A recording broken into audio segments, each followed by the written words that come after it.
not in the way we expect, broken pottery, collapsed ruins, forgotten names, but in the quiet, stubborn details that should make sense and don't. Scattered across deserts, buried beneath jungles, carved into stone by hands we no longer recognize, lie artifacts and structures that defy every explanation science has offered so far. These are the puzzles that refuse to fit, the evidence that whispers of stories far older, far stranger than our textbooks suggest. Imagine standing before a monolith aligned with celestial precision no ancient tool could achieve, or holding a relic whose craftsmanship rivals modern machines, though it predates them by thousands of years. Who built these things? What knowledge did they possess? And how did their secrets slip so completely through the cracks of history? Tonight, we're peeling back the layers of time to confront the mysteries that continue to mock our understanding, enigmas that leave even seasoned researchers shaking their heads. So settle in, open your mind, and let's step together into the shadows of the ancient world, where the questions only grow deeper the closer we look. The plains of western France hold many quiet secrets, but few are as enduring or as puzzling as the Tumulus of Bougon. Nestled within the gentle landscape of the Deux-Sèvres region, these ancient mounds rise subtly from the earth, their presence almost understated. From a distance, they resemble softened hills shaped by wind and time. But as you draw closer, the lines become sharper, the stone slabs more deliberate, and the sheer scale of human effort begins to emerge. Here, in the silence of open fields, architecture older than the pyramids rests beneath a weight of 5,000 years. Archaeologists have long been fascinated by this cluster of Neolithic burial monuments, discovered in the mid-19th century and later excavated with great care. Radiocarbon dating suggests construction began around 4,800 BCE, an era when agriculture was still establishing its foothold in Europe. Yet the craftsmanship displayed here speaks to a sophistication we do not always associate with such early communities. Massive limestone blocks, some weighing several tons, were quarried, shaped, and transported to the site. Inside the chambers, carefully arranged bones and artifacts hint at complex funerary rituals. These were not crude shelters or simple graves. They were intentional, communal projects that required coordination, knowledge, and purpose. But purpose, as with so many ancient structures, is where the certainty ends. The tumuli at Bougon vary in shape and construction. Some are long and low, their interior divided into multiple chambers. Others are more compact, their central rooms encased within thick layers of earth and stone. The diversity suggests different phases of construction, perhaps even evolving cultural practices. Conventional archaeological interpretation proposes that the site functioned primarily as a necropolis, a sacred space for burying the dead and honoring ancestors. The care taken in arranging remains, the repeated reopening of chambers, and the presence of grave goods all seem to support that view. And yet, even within the boundaries of that explanation, questions linger. If these mounds were solely burial sites, why were they built with such monumental ambition? Why invest so much labor into structures designed not for the living, but for the departed? Some researchers point to the possibility of social hierarchy, that certain individuals or families commanded enough influence to mobilize large groups. Others suggest a communal effort, more akin to a shared ritual cycle, where the construction itself held symbolic meaning, reinforcing bonds and identities. Still, there are elements that resist such neat interpretations. The orientation of some chambers appears deliberate, aligned not randomly but with observable consistency. Were the builders tracking the movement of the sun, the seasons, or something else entirely? At other European megalithic sites, such alignments have been proposed as astronomical markers, but Bougon offers no definitive pattern, merely hints that the builders may have been paying attention to the sky in ways we no longer fully understand. The complexity of the stonework also raises questions about technological capabilities. Moving multi-ton blocks without advanced tools or beasts of burden would have required exceptional ingenuity. Ramps, levers, rollers, all are possible methods, but none leave clear traces in the soil. Every explanation feels plausible. None feels entirely complete. And then there are the more speculative theories, ideas that linger on the margins of archaeology, neither proven nor wholly dismissed. Some have proposed that the tumuli served as ceremonial centers, places where the living and the dead interacted symbolically. Others wonder whether the structures marked territorial boundaries or pilgrimage routes, functioning as nodes in a broader spiritual landscape. A few fringe thinkers even point to the sheer age of the site, suggesting the possibility of lost traditions or forgotten knowledge handed down through generations before vanishing from the historical record. What makes Bougon particularly compelling is its continuity of use. Evidence shows that the structures were revisited and modified over centuries, if not millennia. Layers of activity overlap, creating a stratigraphy of human behavior that is remarkably rich, yet frustratingly hard to interpret. Objects found within the tombs, pottery fragments, tools, beads, speak to everyday life as much as to death rituals. Were these offerings, personal belongings, tokens of memory left by the living for reasons known only to them? Standing inside one of the restored chambers, the air cool and still, it is difficult not to sense the profound distance between their world and ours.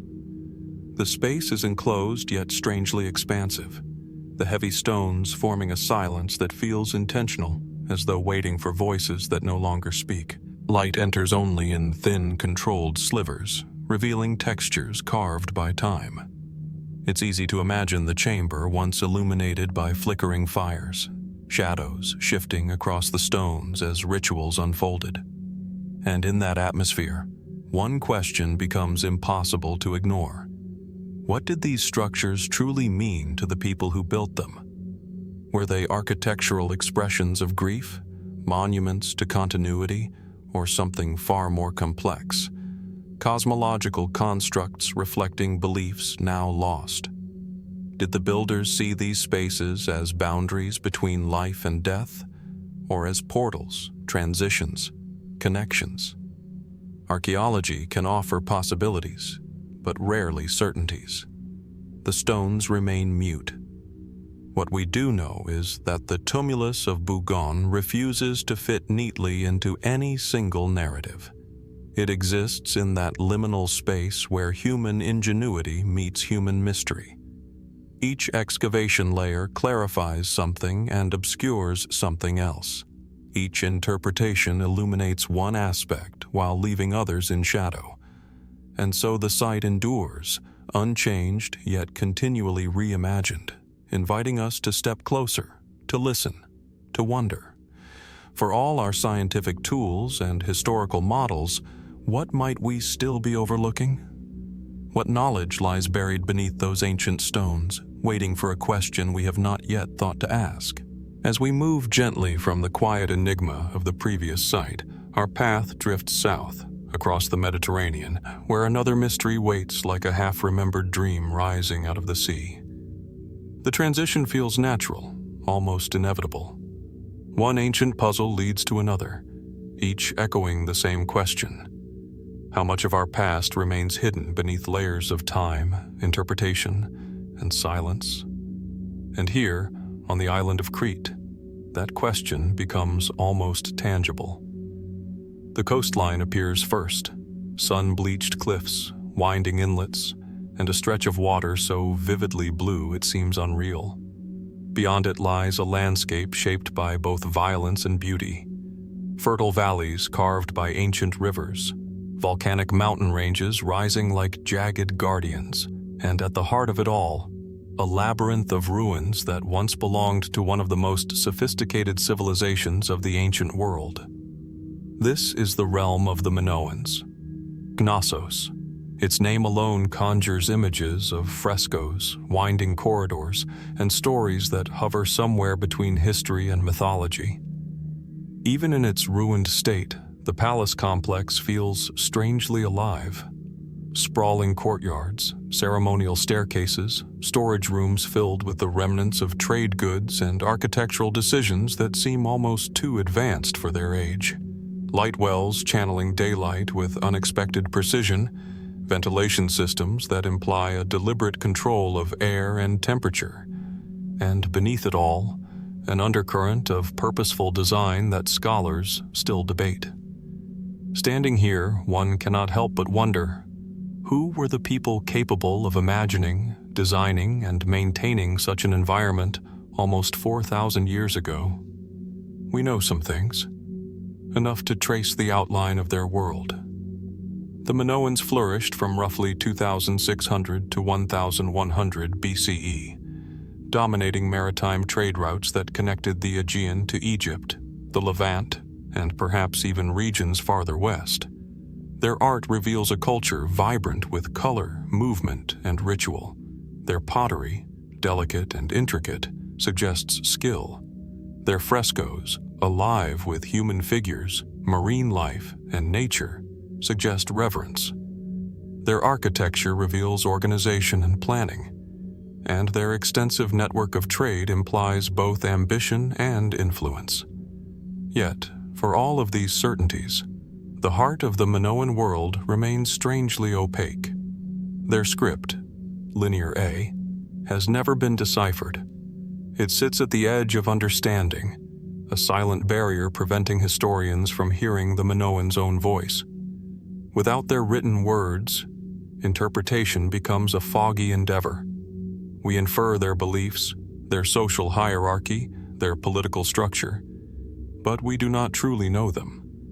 And that absence of clarity, this persistent silence, only deepens their mystery. The palaces themselves raise questions. Unlike many ancient civilizations, the Minoans leave little evidence of fortified structures. Here was a culture thriving in an era when warfare was common, yet its cities demonstrate an almost puzzling confidence. No walls, no defensive ramparts. Was their navy powerful enough to protect them? Did they rely on diplomacy rather than military force? Or is this lack of fortifications a misinterpretation of archaeological evidence? Even more curious is the mythology woven into the ruins, the labyrinth, the Minotaur.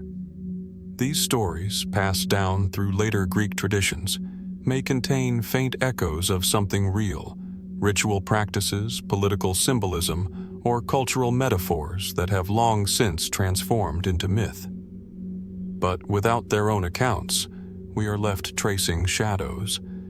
And then, of course, there is the nature of their disappearance.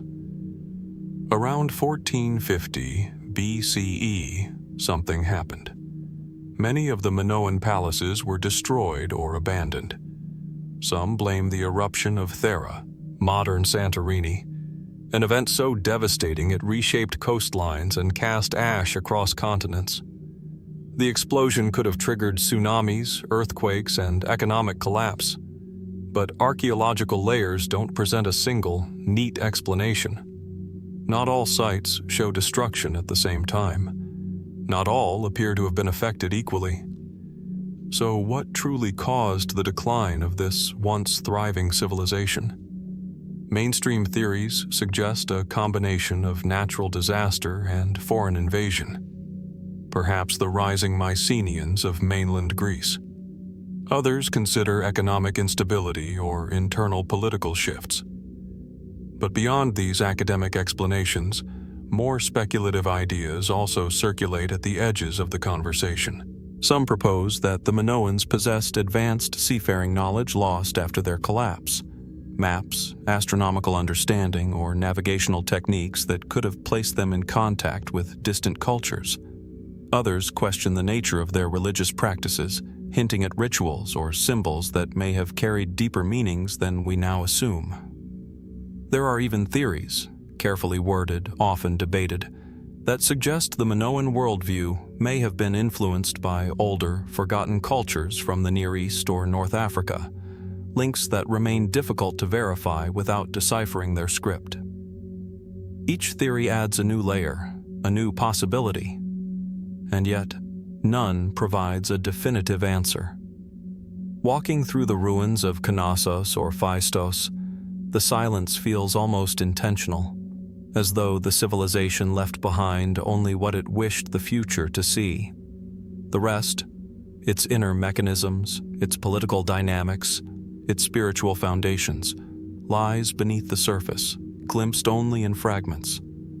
What remains so compelling about the Minoans is not just what we know, but what refuses to be known.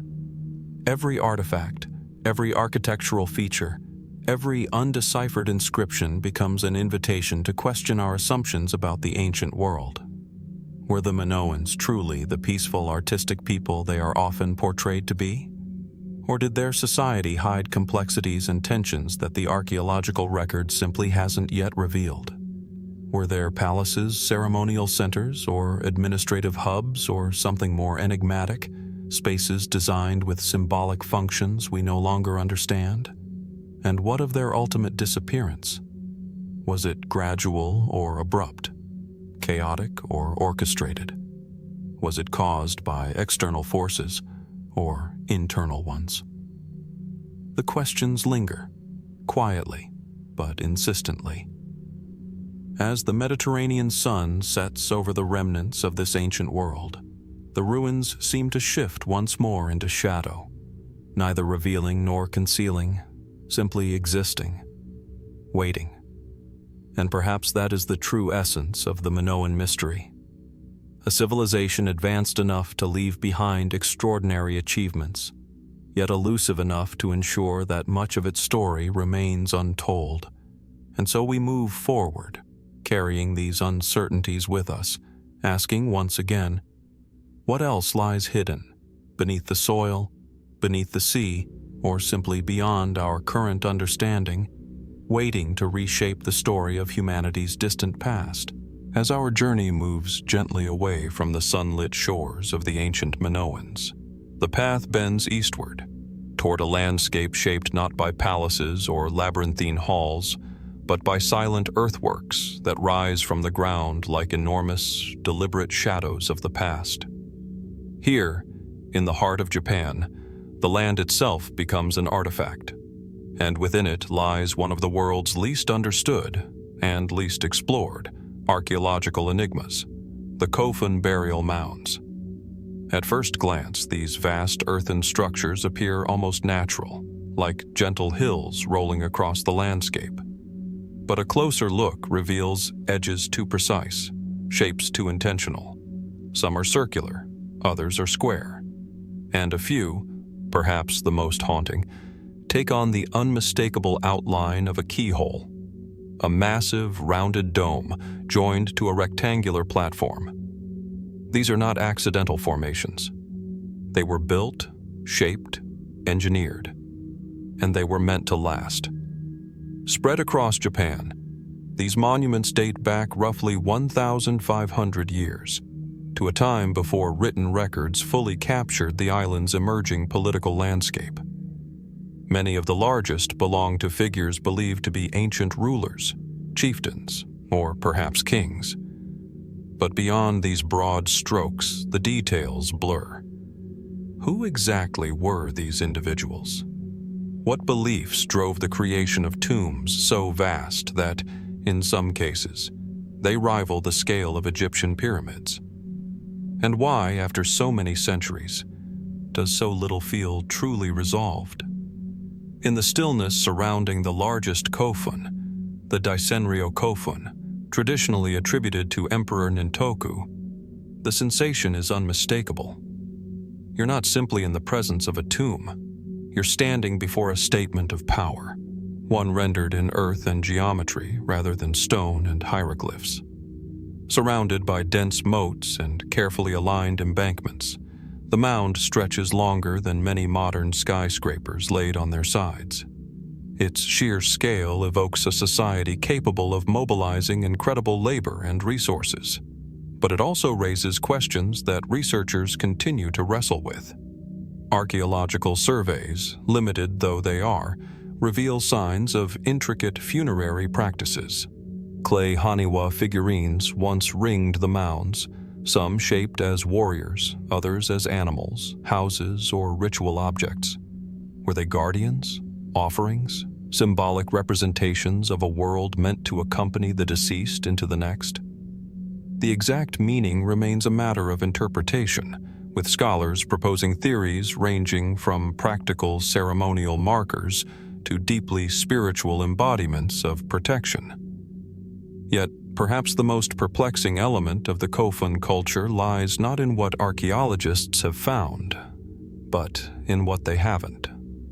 Because many of the largest tombs, particularly those attributed to imperial lineage, remain strictly off-limits. Access is tightly controlled. Excavations are prohibited. Even detailed scientific studies are rare. Official explanations cite respect for ancestral dignity and tradition, but this absence of direct exploration leaves vast voids in our understanding. Could the interiors hold artifacts that reshape our image of early Japanese society? Could they contain unexpected cultural links to regions far beyond Japan's shores? Or would they simply confirm what historians already suspect? No one can say. In this silence, speculation finds space, not to dominate the narrative, but to echo softly around its edges. Some researchers wonder if these tombs, with their massive scale and complex layouts, suggest a level of social organization far more advanced than previously assumed. Others propose that the keyhole shape itself may carry deeper meaning. Is it purely symbolic? A representation of authority? A cosmological symbol? Or something more functional, tied to rituals now lost to time? A few fringe theories take these ideas further, suggesting ancient international contact or long-forgotten maritime routes that may have influenced the design. They point to the mound shape's distant resemblance to burial structures elsewhere in Asia, or to possible shared mythologies across early cultures. But for every similarity, there are countless differences, proof that parallels alone do not reveal truth. Still, the questions linger, suspended in the same quiet air that hangs over the sealed tombs. More grounded archaeological work paints a detailed, though still incomplete, picture. Evidence suggests that Kofun construction evolved gradually, influenced by shifts in political power and regional alliances. Some regions produced haniwa with distinct styles, others displayed variations in mound shape or grave goods. Ceremonial equipment, mirrors, armor, weapons, found in smaller excavated tumuli hints at a warrior elite navigating a time of cultural consolidation. And yet, the puzzle remains fragmented, as though entire chapters of this history lie just beyond reach. Moving across the landscape, one notices how the mounds align with waterways, plains, and ancient settlements. They seem to form networks, clusters of authority spread across the archipelago. What conversations took place between these centers of power? Were the individuals buried here rivals, allies, or rulers of completely separate worlds within early Japan? Without written records, the earth keeps its counsel. Then there is the intangible sense of intention. Every mound, whether modest or monumental, feels deliberate. A culture poured its beliefs, its identity, and perhaps its hopes for continuity into these shapes. The past is rarely simple, and the Kofun remind us how much of human history remains buried, literally and metaphorically, beneath the surface. Their symmetry hints at ritual order. Their size implies ambition. Their endurance suggests reverence. But none of these impressions lead to easy answers.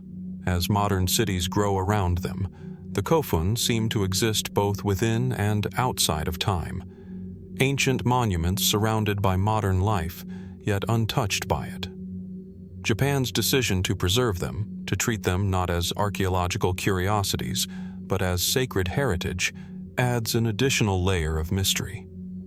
It raises an intriguing question.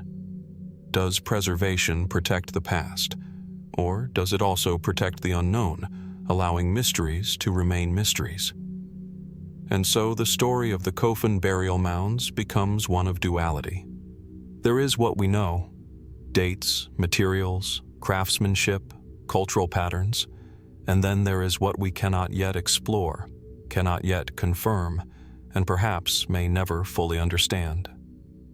As we leave these vast, quiet earthworks behind, the final question lingers gently, almost softly across the landscape. What truths still lie beneath these ancient mounds, waiting for the right moment or the right eyes to finally be revealed? As we move forward from the quiet enigma of the Kofun burial mounds, the landscape of mystery shifts once again. This time, it carries us across the Mediterranean, to an island where sunlight meets stone in a way that feels almost deliberate. An island where the past rises not as ruins, but as towering figures whose presence invites more questions than answers. On the western plains of Sardinia, just inland from the glittering coastline, the earth holds shapes that do not immediately reveal themselves. At first glance, the land around Monte Prama appears unassuming. Rolling fields, low hills, clusters of wild shrubs shaped by the harsh island winds. Yet, beneath this muted landscape rests one of the most perplexing archaeological discoveries in Italy, a collection of ancient stone statues so striking, so unexpectedly monumental, that they continue to challenge what we believe we know about the island's early cultures. These are the giants of Monte Prama, except no one truly knows if they were meant to be giants. What we do know is this. Sometime between the 8th and 9th centuries, BCE, long before Roman influence reached these shores, an unknown group of artisans carved dozens of human-shaped statues, each standing between 2 and 2.5 meters tall. Their forms were austere: broad shoulders, rigid postures, stylized eyes carved as concentric circles, creating a gaze that feels almost unsettling in its intensity. Some figures appear as archers, others as warriors or boxers, each carrying objects or weapons whose symbolism has yet to be fully interpreted. They were discovered not by careful archaeological survey, but by chance, when farmers in the 1970s began noticing fragments, pillars, limbs, torsos, emerging from the soil. What followed was a painstaking reconstruction effort.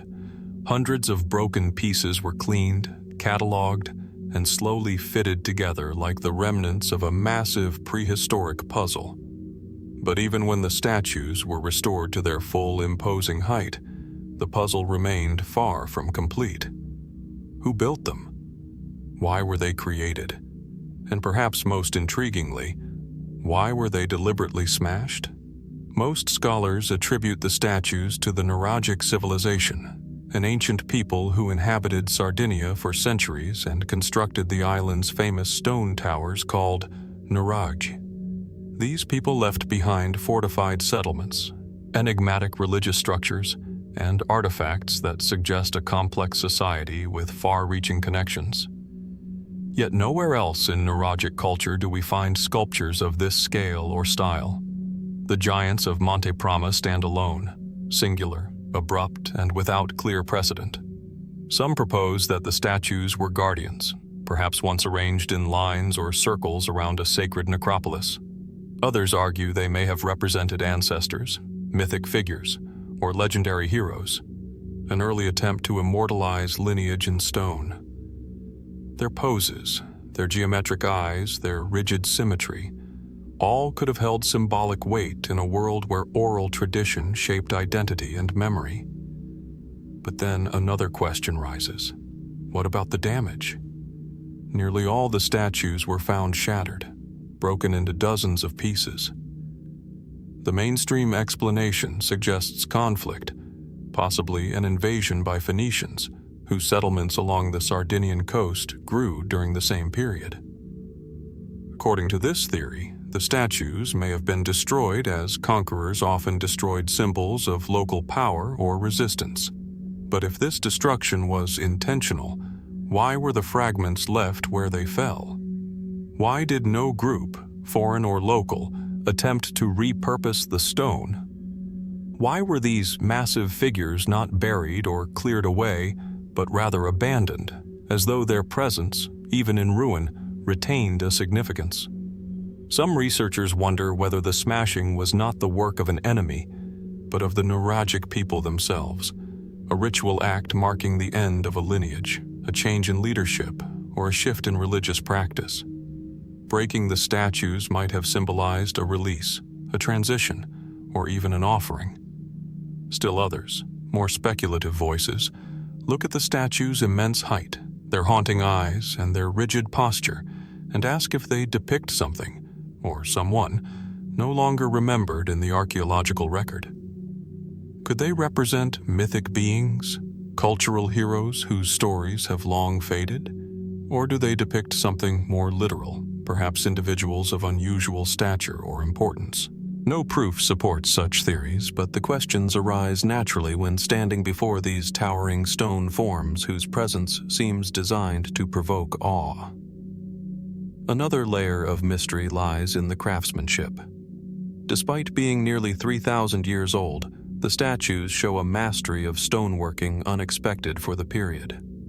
Their carved details, bows, shields, belts, and armor suggest a nuanced understanding of military and ceremonial attire. Their facial features, though stylized, show a deliberate artistic convention. They were not carved casually, they were crafted with intent. Yet we do not know the identity of the artisans. We do not know the workshops, the apprenticeships, the traditions that would have shaped such a massive undertaking.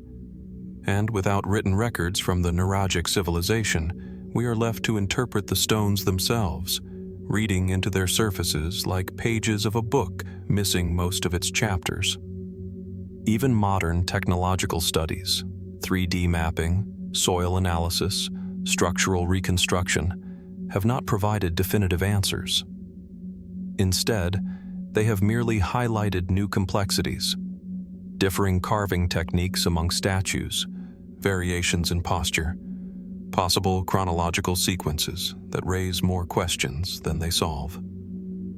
As evening light shifts across Monte Prama, the shadows of these reconstructed figures stretch long across the museum floors and the landscapes where some still lie buried. In those shadows, the silence of 3 millennia seems to whisper unanswered questions about identity, memory, and the human need to create monuments that endure beyond the lives that shaped them. Were these figures protectors? Were they symbols of unity or warnings to rivals? Or were they something else entirely, their purpose known only to those who carved them and forgotten by the centuries that followed? For now, the giants of Monte Prama remain suspended between history and myth, fragments restored, meanings lost, their presence undeniable. And as we continue our journey through the world's most enigmatic archaeological mysteries, their silent watch invites us to look closer, to imagine more deeply, and to consider how much of humanity's earliest stories still lie hidden beneath the soil, waiting for someone to uncover them. As we leave behind the stoic figures of Monte Prama, carved in stone yet brimming with stories lost to time, our journey moves north, into the shadowed valleys of the Italian Alps. Here, along the winding paths of Val Camonica, one of the most extraordinary and enigmatic collections of human expression ever discovered reveals itself. The rock engravings, or petroglyphs, etched over millennia into the very bones of the mountains. Stretching for nearly 40 kilometers, these carvings are scattered across cliffs, boulders, and sheer rock faces, their surfaces weathered by centuries yet still whispering fragments of lives long vanished. At first glance, the images seem familiar, figures of humans, animals, weapons, and ritual objects. But as the eye lingers, patterns emerge that defy simple interpretation. Ceremonial dances frozen in stone, sequences of abstract symbols that resist classification, enigmatic spirals and geometric shapes whose purpose remains tantalizingly out of reach. Archaeologists have traced the origins of these engravings back as far as the 8th millennium BCE, stretching through the Iron Age and beyond. Scholars suggest they may have served as a record of tribal life, territorial markers, or sacred rites. Yet, despite decades of study, a profound ambiguity persists. How could communities without written language encode such a sophisticated visual narrative? And why, over thousands of years, did this particular valley become the canvas for an entire culture's memory? Some carvings depict hunting scenes, but others venture into the inexplicable. Human figures, some disproportionately large or adorned with horns, raise questions about ancient beliefs and ritual practices. Are these representations of deities, mythic heroes, or symbolic abstractions of human consciousness itself? Certain motifs recur across distances of hundreds of kilometers, suggesting that Val Camonica was not an isolated phenomenon, but part of a broader, interconnected network of prehistoric cultural exchange, a silent testimony to the complexity of societies we can barely imagine. The sheer scale of the engravings is staggering. In certain valleys, thousands of figures crowd the rocks, layer upon layer, creating a palimpsest of human history. Yet despite the meticulous documentation and modern technology, detailed surveys, 3D scanning, and chemical analyses, the motivations behind these carvings remain elusive. Did they serve as a spiritual guide for travelers, a warning, or an enduring dialogue with the forces of nature that shaped these rugged landscapes? Adding to the intrigue, some patterns appear to align with the rising and setting sun, the phases of the moon, and even seasonal changes in the valley. Could these ancient artists have possessed a knowledge of astronomy that rivaled societies often assumed to be primitive? Or were these alignments coincidental, the product of ritualized observation now lost to memory? The question lingers, uncomfortably, in the silence of the mountains. In modern times, Val Camonica has drawn the attention of scholars, adventurers, and even the curious traveler seeking connection to the distant past.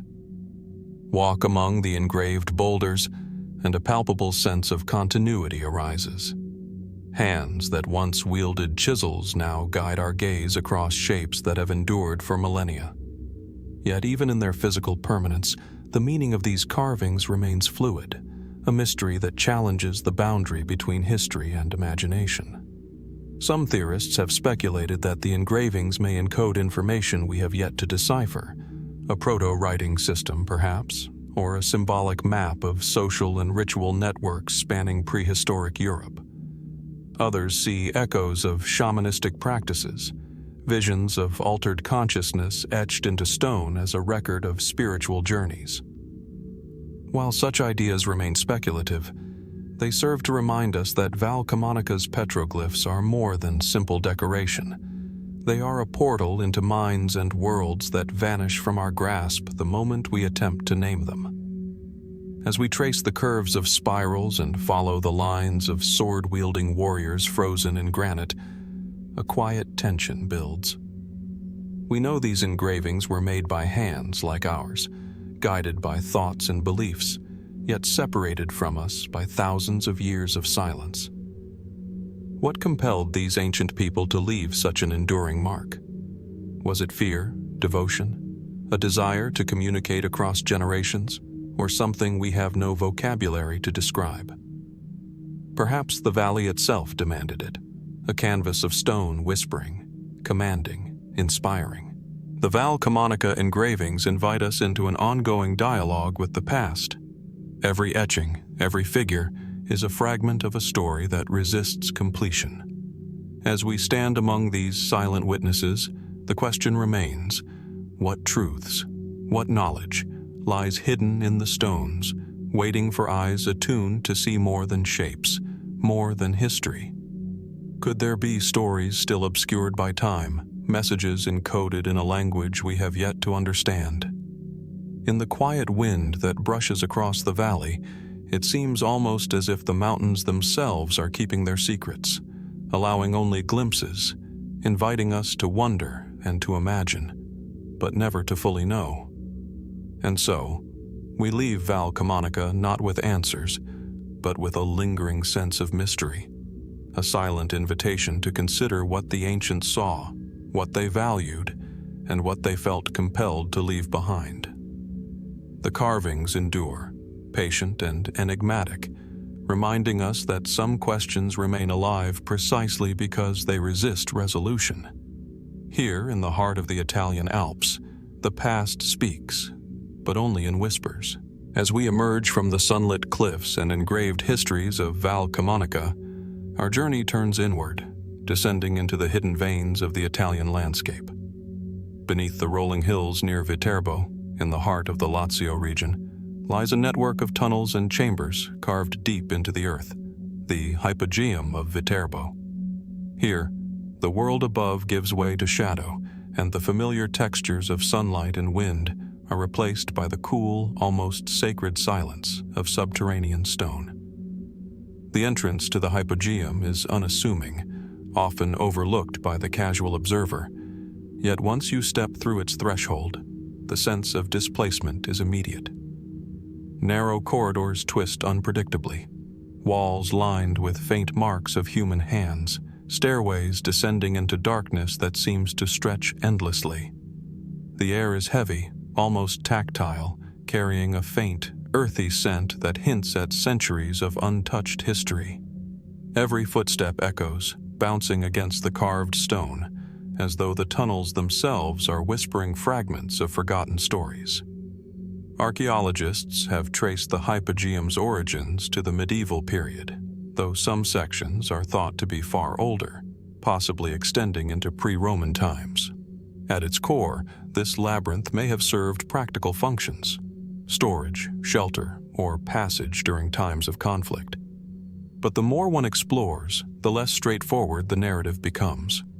Certain chambers are deliberately hidden, passageways abruptly sealed, and alcoves that seem too intentionally placed for mere utility. Was this subterranean network a refuge, a ritual site, or something far more enigmatic? The tunnels themselves are an architectural puzzle. Some corridors descend at impossible angles, converging in chambers whose size and symmetry suggest careful planning, yet no historical records explain the methods or motivations behind their construction. Were these passages designed for secrecy, to protect something precious or forbidden? Or did they serve as conduits for ceremonies lost to memory, spaces where light and shadow played as part of an unrecorded ritual? Strikingly, certain chambers contain enigmatic inscriptions and carvings, faint and eroded, whose meaning remains opaque. Symbols that resemble alphabets from different historical periods sit alongside geometric patterns that defy chronological categorization. Scholars debate whether these markings are mere decoration, territorial claims, or encoded messages intended for a select few.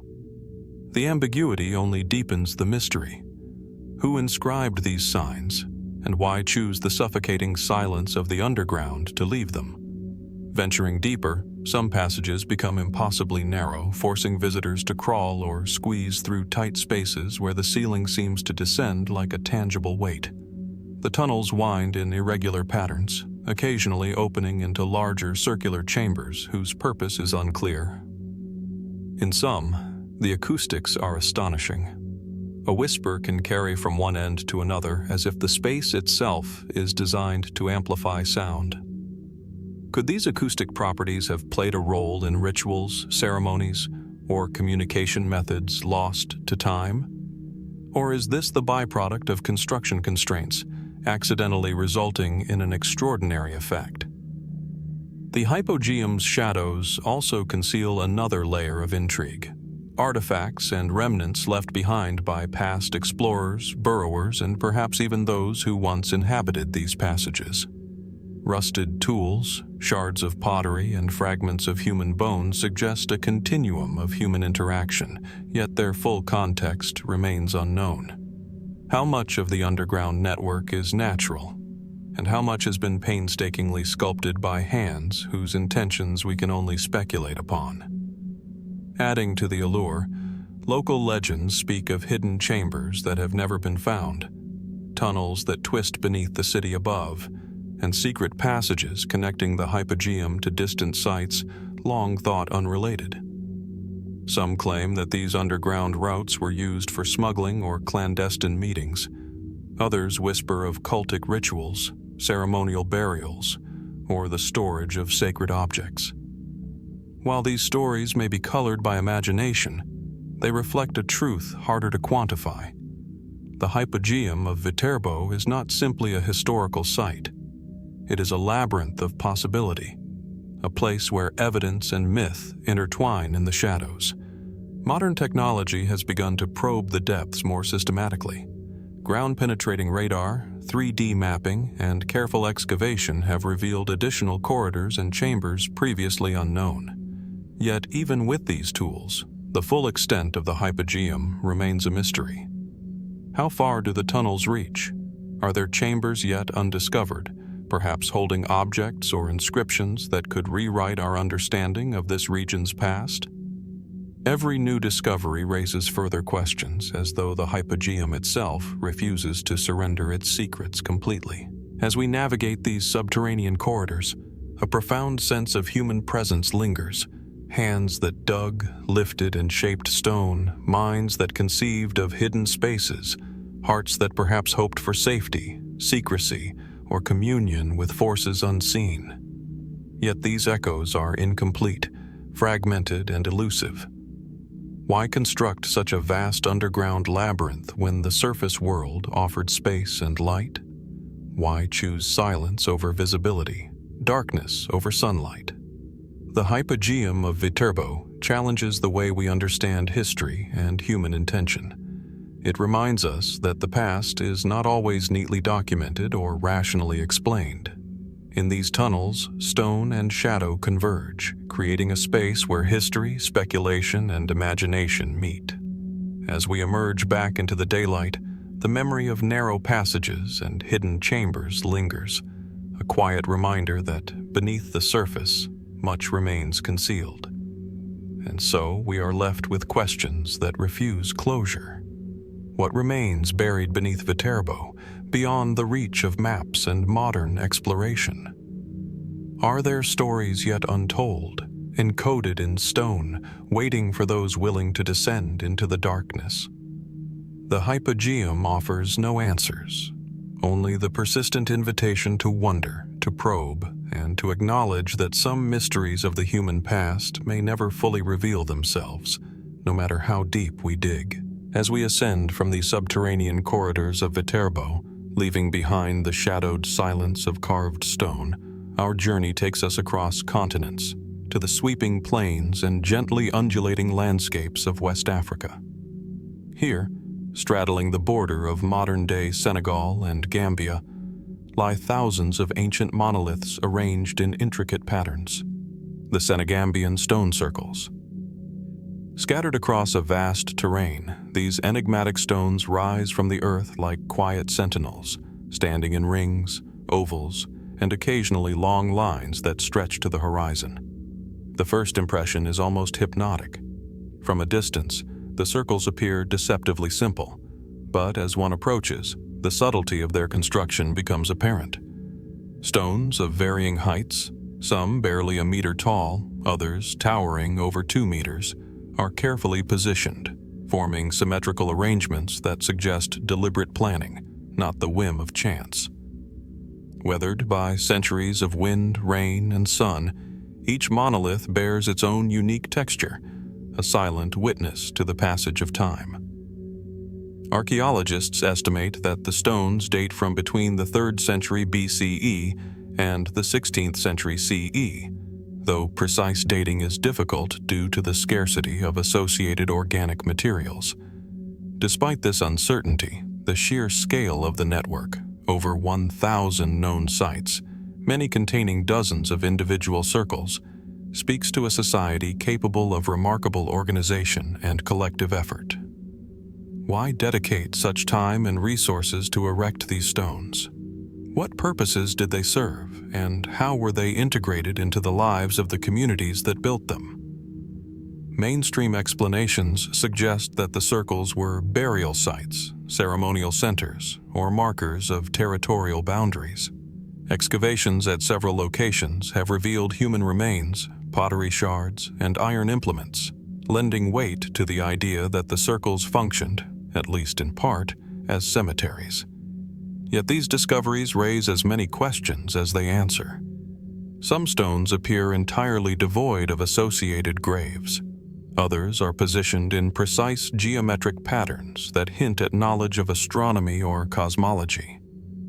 Were the builders merely marking sacred ground, or did they intend the arrangements to encode a deeper understanding of the cosmos? The mystery intensifies when one considers the placement of the stones in the landscape. Certain circles align with the rising or setting sun during solstices, while others suggest connections to specific stars or lunar phases. Could these alignments indicate a sophisticated understanding of celestial cycles preserved in stone for generations? If so, what knowledge was being recorded, and for whom? The answers remain tantalizingly out of reach, hidden behind centuries of weathering and silence. The stones themselves carry an aura of enigma. Unlike the massive megaliths of Europe, each Senegambian stone is modest in scale, yet collectively they exert a quiet, almost hypnotic power. Some bear subtle carvings or incisions, though their purpose is unclear, symbols of identity, ritual, or magic. Some archaeologists suggest these may have served as totems, focal points for ancestral veneration or community gatherings, but without written records, interpretation relies on careful conjecture and comparative study. Intriguingly, local oral traditions have preserved fragments of memory about these sites. Stories speak of ancestral spirits, protective guardians, and sacred rituals performed under moonlight. While such narratives cannot provide historical certainty, they offer a glimpse into how these circles might have been experienced by the people who built and used them. Could the stones themselves have been intended as conduits between the living and the spiritual world, markers of a landscape imbued with both practical and mystical significance? Despite decades of research, the Senegambian stone circles resist tidy explanations. They are neither the work of a single culture nor the result of isolated efforts. Over centuries, multiple generations contributed to their construction, layering intention upon intention. This long, cumulative process suggests a persistent cultural or spiritual significance. Yet, paradoxically, it also obscures origin, meaning, and function. What began as an effort by one community was continued, modified, and perhaps repurposed by successive societies, leaving behind a network of stone that is as complex as it is silent. The arrangement of some stones evokes questions that go beyond function. Circles within circles, lines extending from larger monuments, gaps seemingly designed with intent. What was the thought behind such design? Could these patterns have encoded social hierarchies, astronomical knowledge, or ceremonial choreography? Or were they created simply to honor ancestors, a physical manifestation of respect and memory, whose meaning is now partially lost to time? As researchers continue to survey, map, and analyze these stones using modern techniques, remote sensing, GIS mapping, and soil analysis, new questions arise even as some old ones are addressed.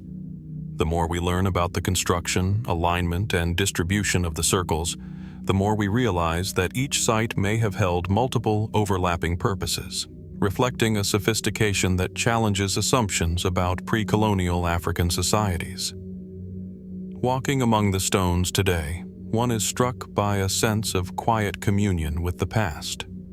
The monoliths stand as they have for centuries, weathered yet resolute, inviting contemplation rather than offering definitive answers. Their presence evokes both human ingenuity and enduring mystery, a testament to lives, beliefs, and practices that remain only partially visible to us. And so the Senegambian stone circles leave us with questions rather than certainties. What compelled these communities to shape the landscape in such deliberate ways? How much knowledge, ritual, or memory is encoded in the stones, waiting to be deciphered? Could there be meanings entirely lost, fragments of human experience buried beneath centuries of earth and silence? In this vast, quiet landscape, the stones endure as both markers of a distant past and guardians of a mystery that continues to intrigue, challenge, and inspire those who seek to understand. As we leave the sun-drenched plains of West Africa and the silent circles that punctuate their landscape, our journey carries us across the Mediterranean to an island steeped in layers of human history, Malta. Here, amid limestone cliffs and rolling fields, lie one of the most perplexing and enigmatic traces of prehistoric ingenuity, the Malta cart ruts. Stretching across the island in seemingly haphazard patterns, these parallel grooves carved into the rock puzzle scholars and visitors alike, raising questions that have endured for centuries. The first sight of the ruts is both ordinary and extraordinary. At a glance, they might appear as nothing more than erosion or the marks of routine activity, yet closer inspection reveals precision, persistence, and intent. Twin channels, sometimes a mere half-meter apart, sometimes wider, cut deeply into the limestone bedrock, stretching hundreds, and in some cases thousands of meters. Some run straight, as if guided by an invisible hand. Others diverge, intersect, or abruptly vanish into cliffs or the sea. Their continuity and depth suggest they were not made casually, but with repeated, purposeful action. Scholars have debated their age and origin for generations. Some propose that the ruts date back to the Bronze Age or even earlier, contemporaneous with the island's megalithic temples, while others suggest later periods of use. The debate extends beyond dating. Their purpose remains shrouded in uncertainty. Were these the tracks of wheeled vehicles, primitive carts carving paths through the rock, as the name suggests? Or were they grooves used to guide sledges, perhaps for transporting massive stones for temple construction? Yet when one considers the narrow width of some ruts, their sharp turns, and their sudden plunges into cliffs or shallow sea, conventional explanations falter. The terrain itself complicates the mystery. Malta's limestone bedrock is hard, requiring repeated effort to carve deep channels. Yet some ruts appear to have been cut to astonishing depth, as if over generations. Certain stretches ascend hills, descend slopes, and even plunge into tidal waters, defying easy logistical sense. How did ancient people transport materials through these seemingly impractical pathways?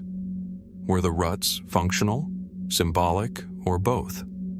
Could they have served a purpose now lost to history, a method of marking sacred routes or channeling water? What adds to the intrigue is the apparent lack of uniformity. Some ruts run parallel with mechanical precision, while others diverge unpredictably. Some end abruptly at sheer cliffs, leaving observers to wonder whether they once connected with structures now vanished, or if the landscape itself has shifted over millennia. Could natural erosion have altered the ruts' original paths, or were they intentionally designed to interact with the environment in ways we cannot now reconstruct? Mainstream theories often focus on practicality. The ruts may have been channels for wheeled vehicles carrying agricultural produce, stone, or other goods across the island. But such explanations raise their own puzzles.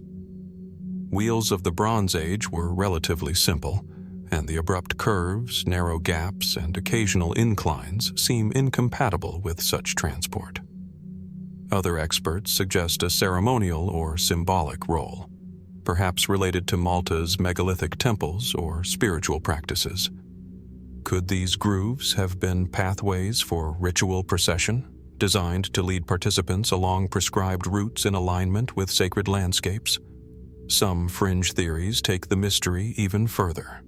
Certain researchers have proposed that the ruts may predate human activity altogether, etched into the limestone by unknown geological or hydrological forces, later repurposed by humans. Others have speculated connections with lost technologies, ancient engineering methods that modern understanding struggles to replicate. While these ideas remain speculative, they underscore the depth of uncertainty surrounding the Malta cart ruts. What is undeniable is the visual and tactile presence of the grooves. Walking along them, one senses a bridge between human ambition and the enduring hardness of rock. The ruts invite contemplation. They are traces of repeated effort, of labor measured over time, yet they speak in silence. Who carved these lines? What did they hope to achieve, and why choose stone as the canvas for their activity? The answers elude us, leaving only the grooves themselves, persistent and enduring, a dialogue across millennia. Even the environmental context raises further questions. Some ruts lead directly into valleys prone to flooding or abruptly descend toward the sea, raising the possibility that the island's topography was different when they were first created. Did the original builders account for seasonal changes, rising waters, or shifting landscapes? Or were the ruts pathways dictated by ceremonial rather than practical considerations?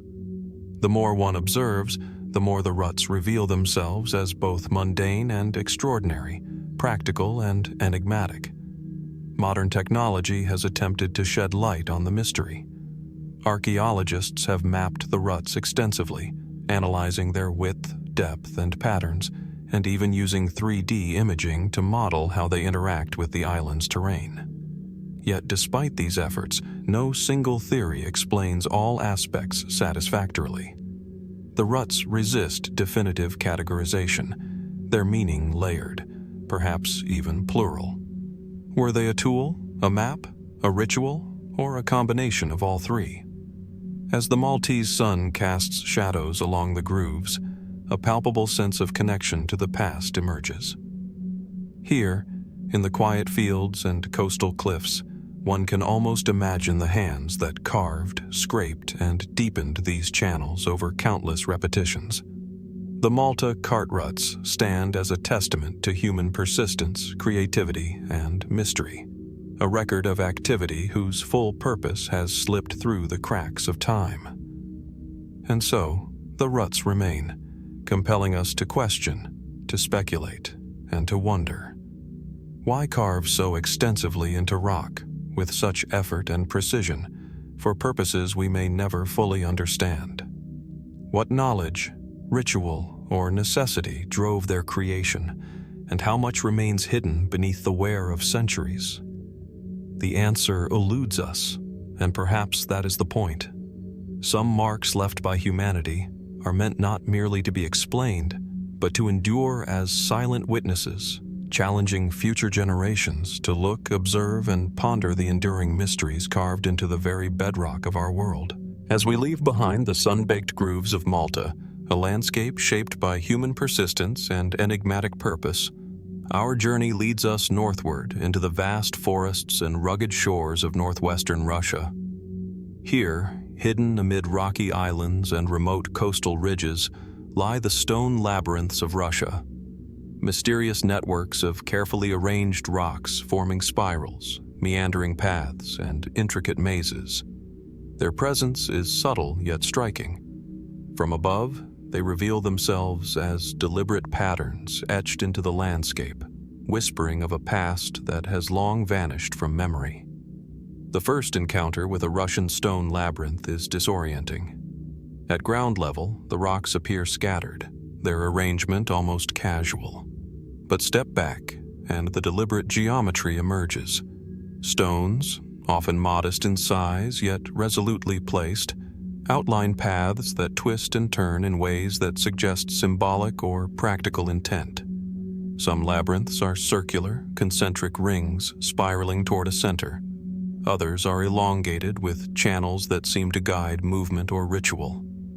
Weathered by centuries of exposure to wind, frost, and salt spray from nearby seas, the labyrinths retain an uncanny visual power, an echo of the hands that assembled them, the minds that conceived their patterns. Dating these labyrinths proves challenging. Carbon dating is impossible on stone alone, and many sites lack associated artifacts. Scholars generally place them between 2000 BCE and 1000 CE, though precise timelines remain speculative. Their builders left no written records, and the purpose of these labyrinths remains a puzzle. Were they tools for navigation, guiding seafarers along treacherous coastal waters? Or were they ceremonial, constructed to align with spiritual beliefs or seasonal cycles?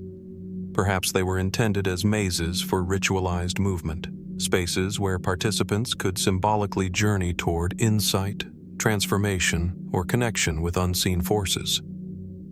Mainstream archaeological explanations often emphasize practical uses.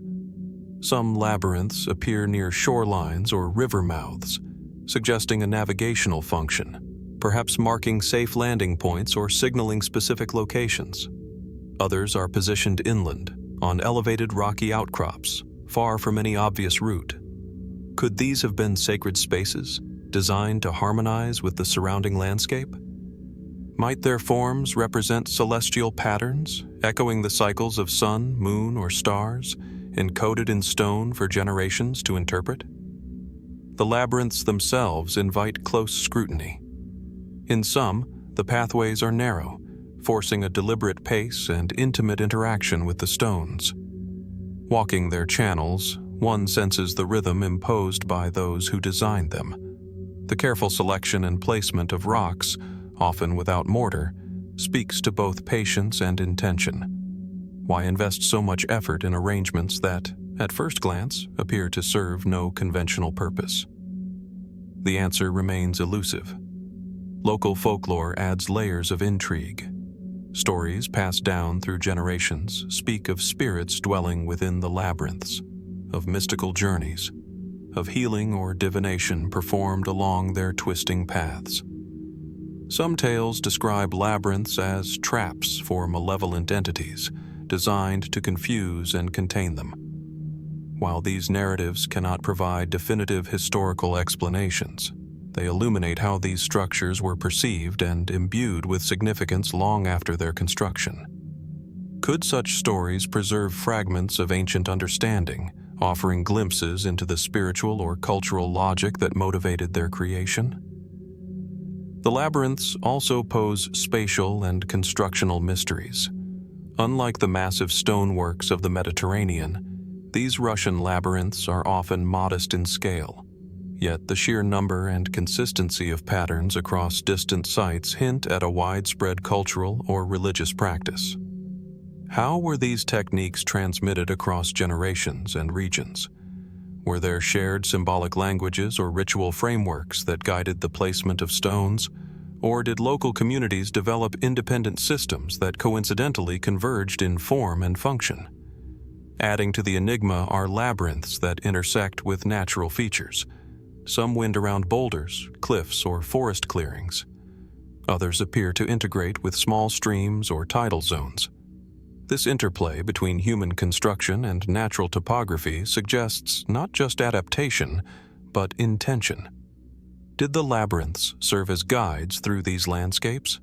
Or were they carefully integrated into sacred geographies, harmonizing human presence with elemental forces? Modern studies have attempted to map and catalog the labyrinths systematically, using satellite imagery, aerial photography, and field surveys. While these tools reveal patterns invisible from the ground, they also underscore the limits of understanding. Even with advanced technology, the labyrinths resist singular explanation. Each site presents its own anomalies, variations, and idiosyncrasies. Some labyrinths are isolated, Others exist in clusters, hinting at networks of ritual or cultural significance whose full meaning is now lost. Walking through these labyrinths today, one is struck by their quiet, meditative power.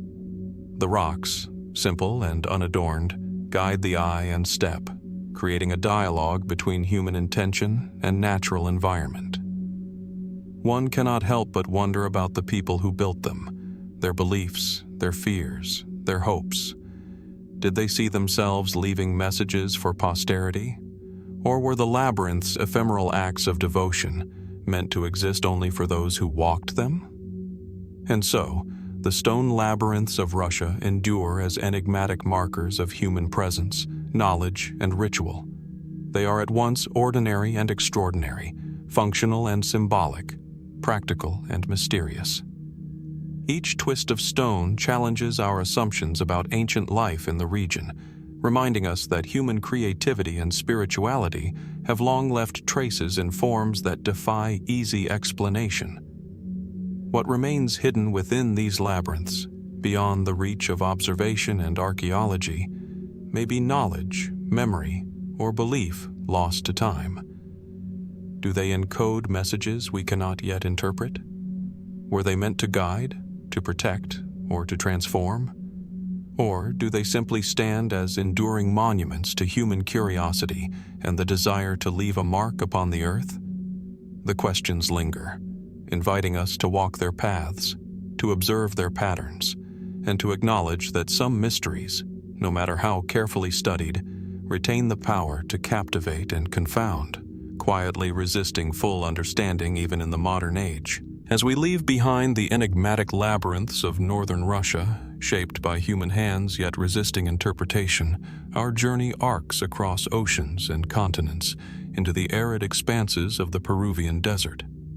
Here, amid the shifting sands and parched river valleys of the Nazca region, lies Cahuachi, a vast ceremonial center of the ancient Nazca civilization, whose scale and purpose continue to puzzle archaeologists and historians alike. At first glance, Cahuachi appears almost deceptively ordinary. From the desert floor, its low adobe mounds rise in geometric formations, blending into the ochre landscape. But as the sun climbs higher, revealing the contours of its plazas, platforms, and staircases, the sheer scope of human effort becomes clear.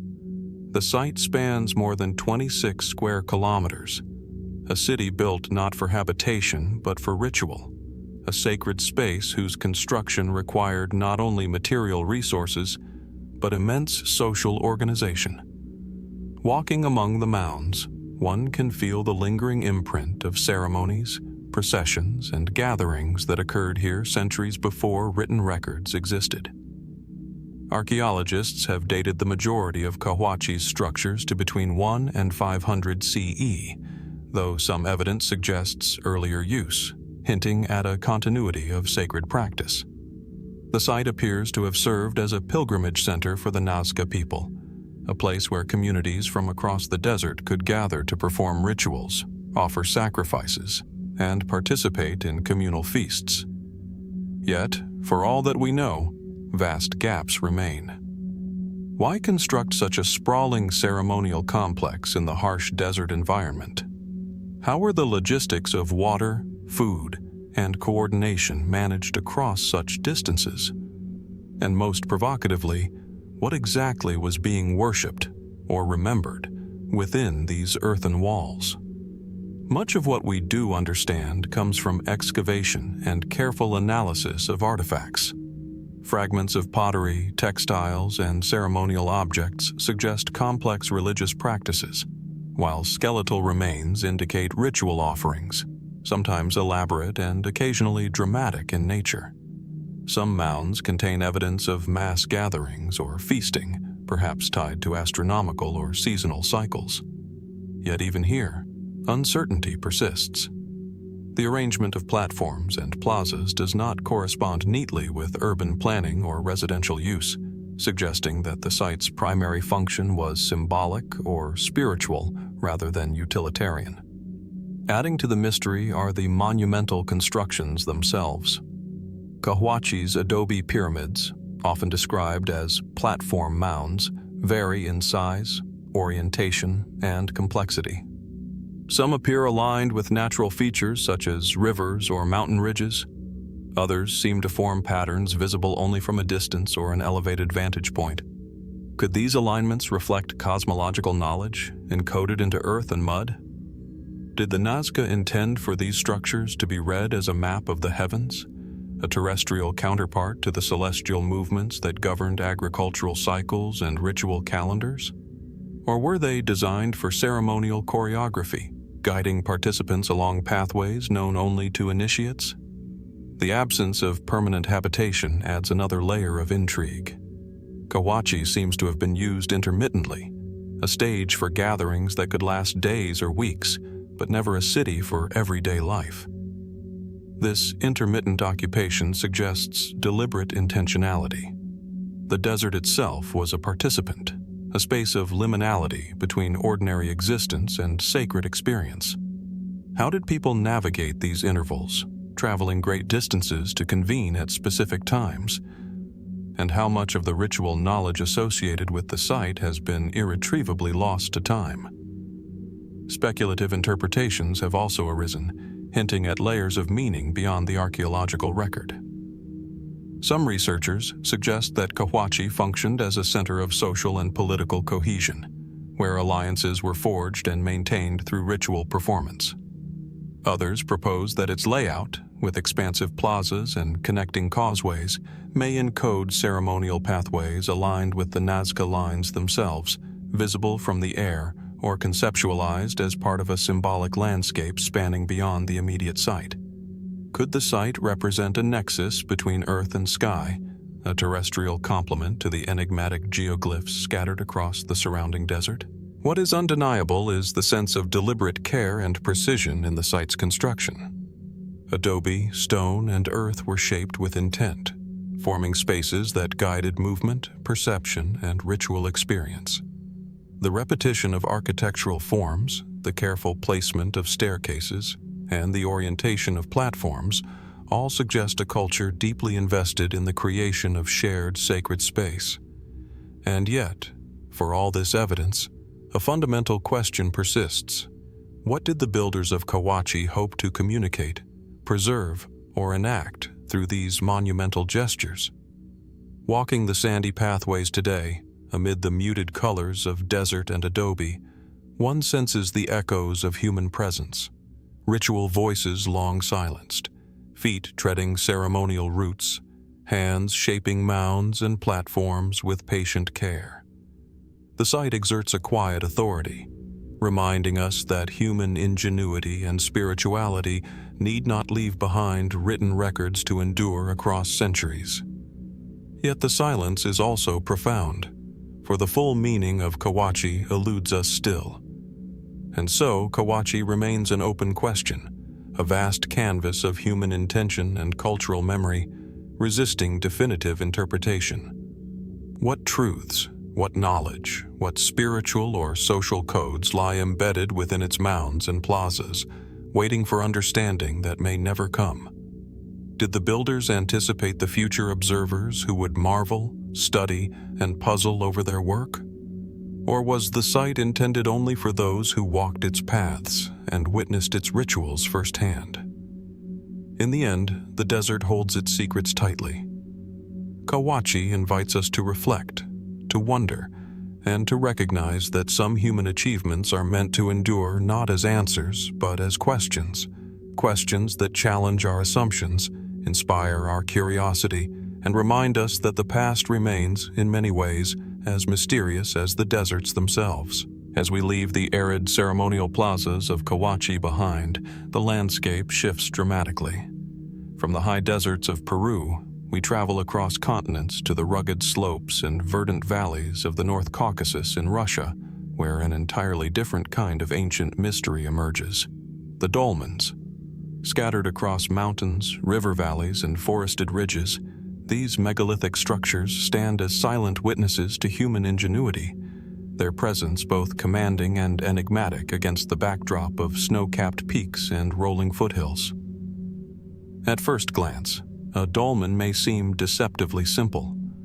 Rough-hewn slabs of stone, some towering over 2 meters, are carefully arranged to form chambers, often rectangular, sometimes trapezoidal, capped by massive horizontal stones.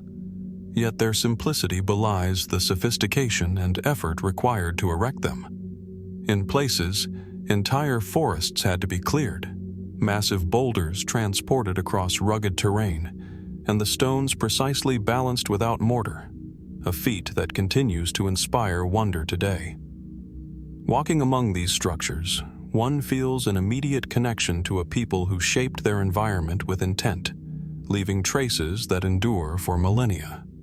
Dating these dolmens has proven challenging. Radiocarbon analysis and associated artifacts suggest that many were built between the 3rd and 2nd millennium BCE, though some may be even older. They are widely believed to have served as burial sites, yet excavations have yielded more questions than answers. Human remains, when found, are often incomplete or scattered, accompanied by pottery, metal tools, and occasionally mysterious carvings etched into the stones. Were these chambers primarily tombs, or did they serve ceremonial and ritual purposes that went beyond the interment of the dead? The design of the dolmens adds to their intrigue. Many have a distinct entrance passage, often aligned toward the rising or setting sun during solstices, suggesting astronomical knowledge. Some contain engraved symbols, spirals, or geometric forms whose meaning remains obscure. Are these markings decorative, symbolic, or functional? Could they encode cosmological knowledge, social hierarchies, or spiritual beliefs that are now lost to us?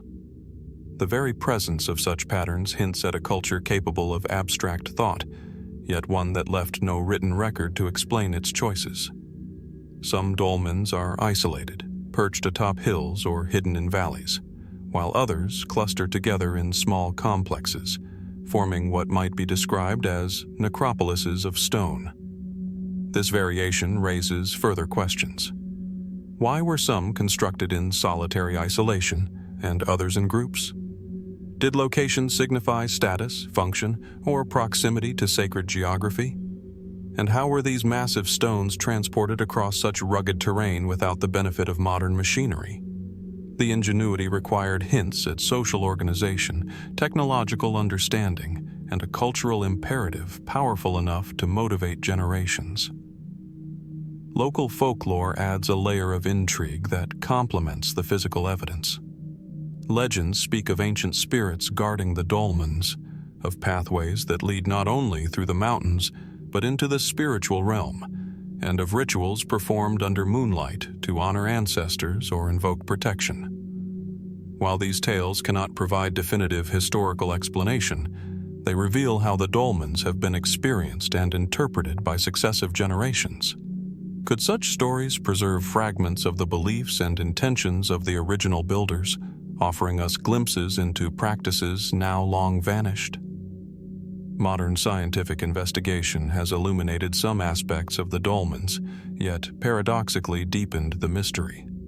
Excavations, 3D mapping, and chemical analyses of burial remains offer tantalizing glimpses into construction techniques, mortuary practices, and material culture. But the broader purpose of these structures remains elusive. Why invest immense effort in building massive stone chambers in often remote and inhospitable locations? Were the dolmens markers of territory, symbols of status, or part of a ritual landscape integrated into mountains, rivers, and skies? The dolmen's orientation and distribution across the landscape are particularly compelling. Certain structures align with celestial events, others with mountain peaks or river courses, suggesting a sophisticated understanding of geography and astronomy.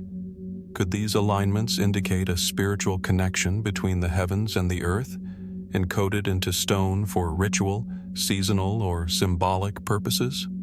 Or were they primarily functional, guiding travelers, marking resources, or delineating territories. The lack of consensus only heightens the sense of mystery. Visiting a dolmen today, the sense of scale and intention is palpable. The cold, gray stones contrast with the surrounding forest and sky, evoking both awe and quiet reflection. One can almost imagine the labor involved, the careful quarrying of slabs, the transport across steep slopes, the measured placement of massive stones into precise alignments. These structures stand as monuments to human persistence, vision, and perhaps a desire to communicate with forces beyond the tangible world. And yet, as we stand among these ancient stones, the fundamental questions remain. Who exactly built them, and why? What knowledge, beliefs, or rituals drove their construction? Were the dolmens merely tombs, ceremonial centers, or part of a complex spiritual landscape whose full meaning has been lost to time? Each unanswered question underscores the broader truth, that these monuments endure not simply as remnants of the past, but as provocations to the imagination, reminders that human history often leaves traces that defy easy explanation. The dolmens of the North Caucasus are more than archaeological sites. They are enduring enigmas, carved in stone, shaped by human hands, and left for future generations to contemplate. What lies hidden in their chambers, beyond the reach of excavation? What messages, knowledge, or cultural memory remain encoded in their placement and form, waiting for us to discover, or perhaps destined to remain a mystery forever? In the silence of the mountains, these ancient stones speak quietly, inviting us to reflect on the depth, complexity, and enduring mystery of human history. As we leave behind the rugged slopes of the North Caucasus, shaped by human hands and steeped in mystery, our journey arcs across the Pacific Ocean to one of the most remote inhabited places on Earth, Easter Island, or Rapa Nui. Here, amid volcanic plains and jagged cliffs, stands Ahu Vinapu, a ceremonial platform whose precision, scale, and construction have captivated explorers and scholars for generations. From a distance, Ahu Vinapu appears deceptively simple, a linear arrangement of massive stones, forming a rectangular platform that supports towering figures, the iconic moai gazing silently toward the horizon. But as one approaches, the extraordinary craftsmanship becomes apparent. The stones of the platform are fitted together with astonishing precision, edges aligned so perfectly that even modern tools would struggle to replicate the work. The largest slabs weigh several tons, yet they rest seamlessly, forming a structure that has withstood centuries of wind, rain, and seismic activity. Standing before it, one cannot help but wonder, how did a society without advanced machinery accomplish such feats of engineering? Archaeologists date Ahu Vinapu to roughly the 11th or 12th century CE, during the height of Rapa Nui culture. The platform's primary function appears ceremonial, a foundation for moai statues erected to honor ancestors and assert social or spiritual authority. Yet even within these mainstream explanations, enigmas persist. The precision of the stonework at Vinapu is strikingly different from that of other Ahu on the island, resembling the polygonal masonry of ancient Andean civilizations, thousands of kilometers away. Could there have been a lost connection between these distant cultures? Or is this a remarkable independent achievement, born from the ingenuity and skill of the Rapa Nui people? The moai themselves add layers of intrigue. Each statue, carved from volcanic tuff, rises from the platform as if frozen in contemplation, eyes cast toward distant horizons. Some weigh as much as 80 tons, and yet there are no definitive records of how these massive sculptures were transported from the quarry at Rano Raraku to platforms scattered across the island. Were they rolled, sledded, or walked in a carefully choreographed process that defies conventional understanding? And why, after centuries of creation, did the construction of Moai abruptly cease, leaving Ahu-Vinapu and other platforms as silent monuments to a vanished cultural practice. The platform itself also raises questions about astronomical or ritual significance. Its orientation and precise leveling suggest knowledge of geometry and possibly celestial events. Could Ahu-Vinapu have been aligned with solstices, equinoxes, or other astronomical phenomena, serving as both a spiritual center and a calendar for agricultural or ceremonial cycles? The evidence is tantalizing but inconclusive, inviting speculation without providing certainty. Further mystery lies in the volcanic stones themselves. The base of Ahu-Vinapu is composed of massive, finely cut blocks, whose angular interlocking resembles techniques seen in Machu Picchu and other ancient Andean sites. The similarity has sparked debate among scholars and enthusiasts alike. Were these architectural techniques transmitted across vast distances, or do they represent parallel innovation, different cultures arriving independently at comparable solutions for stability and endurance? The answer remains unresolved, suspended in the silence of centuries. Local oral traditions add a human dimension to the architectural puzzle. Stories speak of ancestors with extraordinary strength, of rituals performed to honor gods and spirits, and of cultural knowledge encoded into the land and the statues themselves. These oral histories, while not strictly archaeological evidence, offer a glimpse into how the Rapa Nui themselves may have understood the significance of their work, providing context to the mystery of construction, placement, and ceremonial function. The surrounding landscape reinforces the sense of wonder. Ahu-Vinapu sits amidst lava fields, with the Pacific stretching beyond the cliffs, a world of isolation that makes the sophistication of the platform all the more remarkable. The Rapa Nui had neither abundant timber nor beasts of burden, yet they accomplished feats that continue to challenge engineers and historians today. Every stone, every alignment speaks to a combination of ingenuity, social coordination, and ritual purpose that transcends simple explanation. Modern studies have sought to understand Vinapu through detailed measurements, 3D modeling, and geological analysis. These investigations confirm what was long suspected. The precision of the masonry, the careful leveling of the platform, and the placement of stones demonstrate intentionality that is extraordinary by any standard. Yet, with each discovery, new questions emerge. How were these techniques learned and transmitted? What motivated a society to dedicate such immense labor to ritual platforms in such a remote environment? And what knowledge, lost to time, guided the shaping of each massive stone? As one stands before Ahu-Vinapu today, there is a sense of quiet awe. The platform and its moai are not merely remnants of the past, they are active provocations, inviting observers to consider the ingenuity, spirituality, and ambition of the people who built them. How much of Rapa Nui's cultural knowledge has vanished with the passage of centuries, and how much remains encoded in the stones themselves, waiting for understanding that may never come? Ahu-Vinapu challenges the boundaries of human comprehension. It is at once architectural marvel, spiritual monument, and enduring enigma. Standing amidst its massive stones, one cannot help but wonder, what was the full scope of purpose behind this construction? Were these platforms a bridge between earth and sky, between the living and the ancestral dead?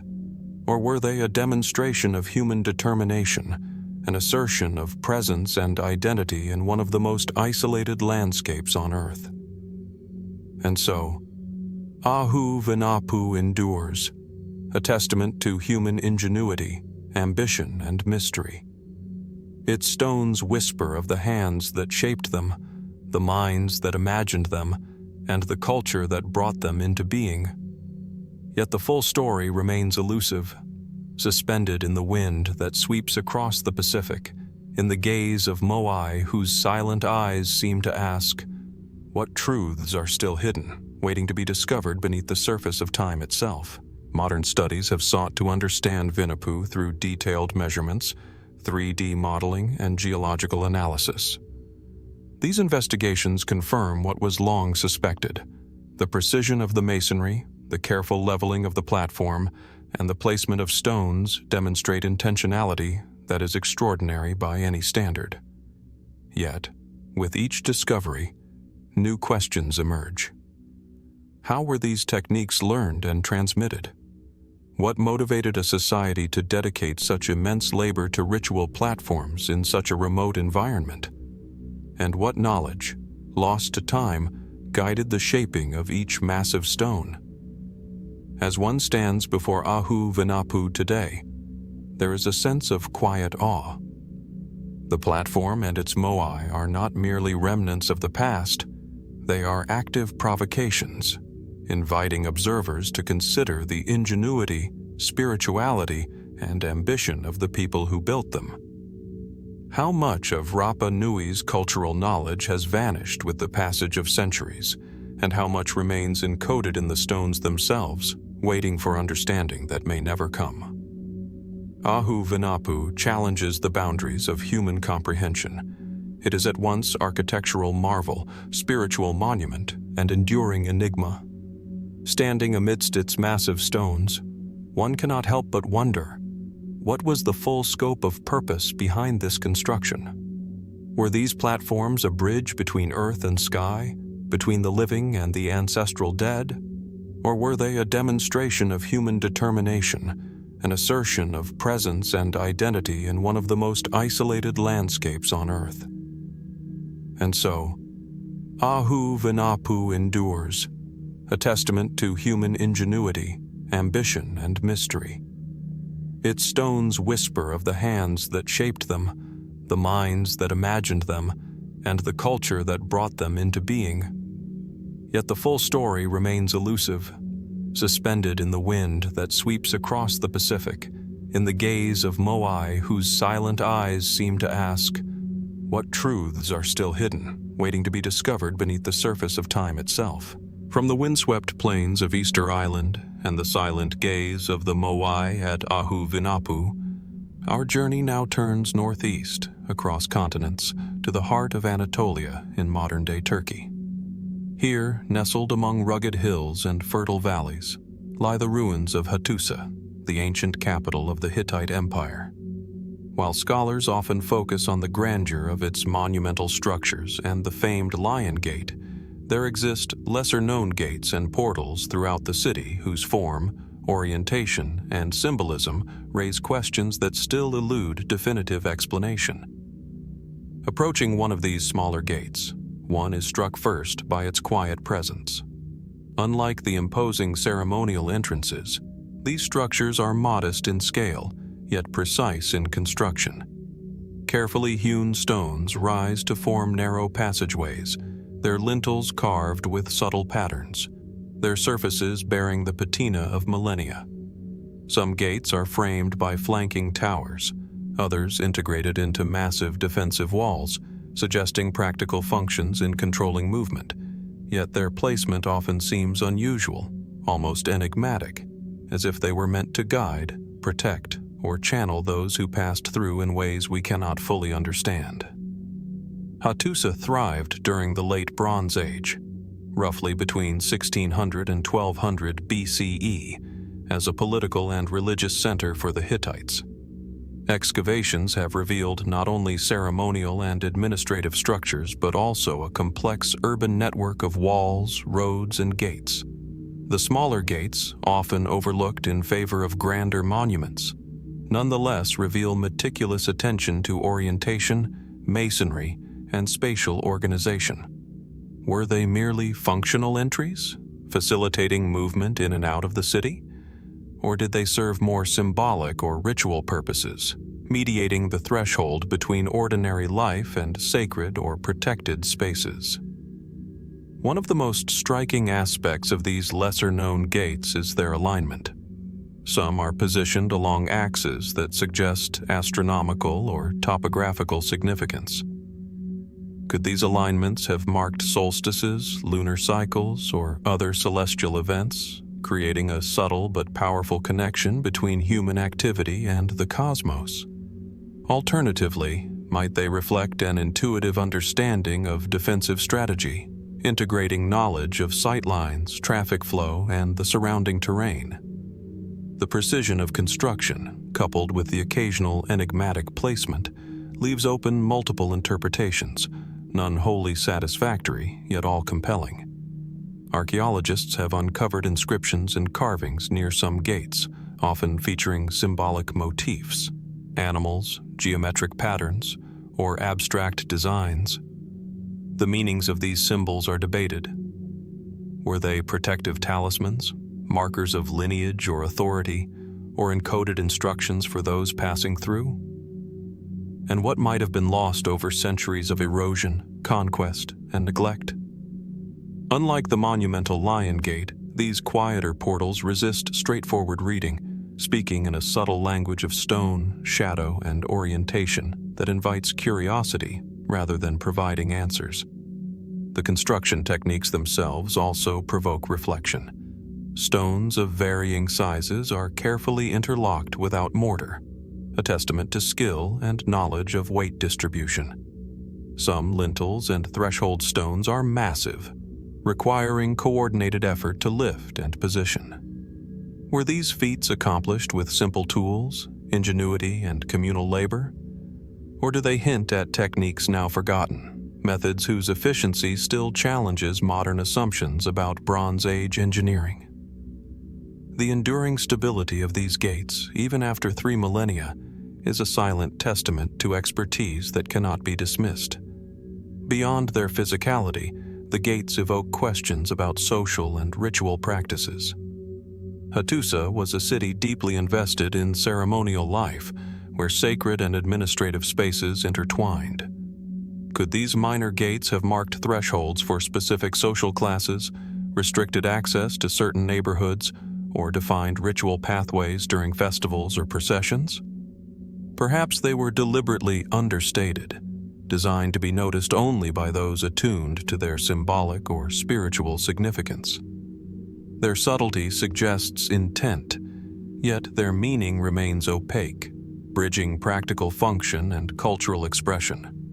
Local landscape and topography also influence interpretation. Some gates face natural features, rivers, hills, or valleys, while others open onto inner courtyards or interconnecting streets. How much of their placement reflects defensive necessity, and how much reflects symbolic or cosmological considerations? Could the Hittites have embedded knowledge of sacred geography within urban planning, creating gateways that mediated not just movement, but experience, perception, and even consciousness? From the stone thresholds of Hattusa, where human hands shaped both function and ritual, our journey now turns northwest to the windswept plains of Ireland, where the rolling fields of County Meath conceal one of Europe's most enigmatic prehistoric monuments, Newgrange. While most visitors are drawn to the famous central chamber, illuminated each winter solstice by a shaft of sunlight, the lesser-known chambers and side passages remain shrouded in mystery, whispering secrets of ancient engineering, ritual, and cosmology that still challenge our understanding. Approaching Newgrange, the tumulus itself dominates the landscape, a massive, grass-covered mound over 80 meters in diameter and 12 meters high, encircled by a ring of megalithic curbstones, many carved with intricate spirals, chevrons, and lozenges. The central passage and chamber are the site's most celebrated features, yet hidden within the mound are smaller subsidiary chambers and niches whose purpose has long puzzled archaeologists. Unlike the main chamber, which is carefully aligned to capture the first light of the winter solstice, these secondary spaces are less conspicuous, more enigmatic, and often overlooked in both study and visitation. These lesser-known chambers vary in size and construction. Some are modest alcoves with low ceilings, others slightly larger rooms, each built with the same remarkable precision as the main passage.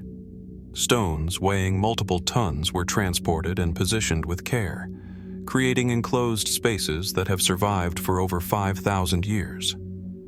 What compelled the Neolithic builders to carve these additional chambers? Were they used for storage, ritual, or burial? Or did they serve a symbolic purpose, representing aspects of cosmology, spirituality, or social hierarchy that we can only speculate about? Dating and material evidence place Newgrange in the Neolithic period, around 3200 BCE, making it older than both Stonehenge and the Great Pyramids of Giza.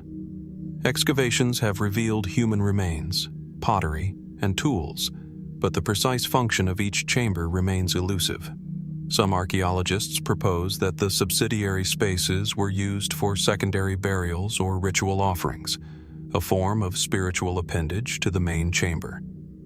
Others speculate that these spaces had symbolic significance, perhaps representing different layers of the cosmos, the journey of the soul, or stages of initiation for those participating in ceremonial practices. What adds to the intrigue is the architectural ingenuity evident throughout the mound.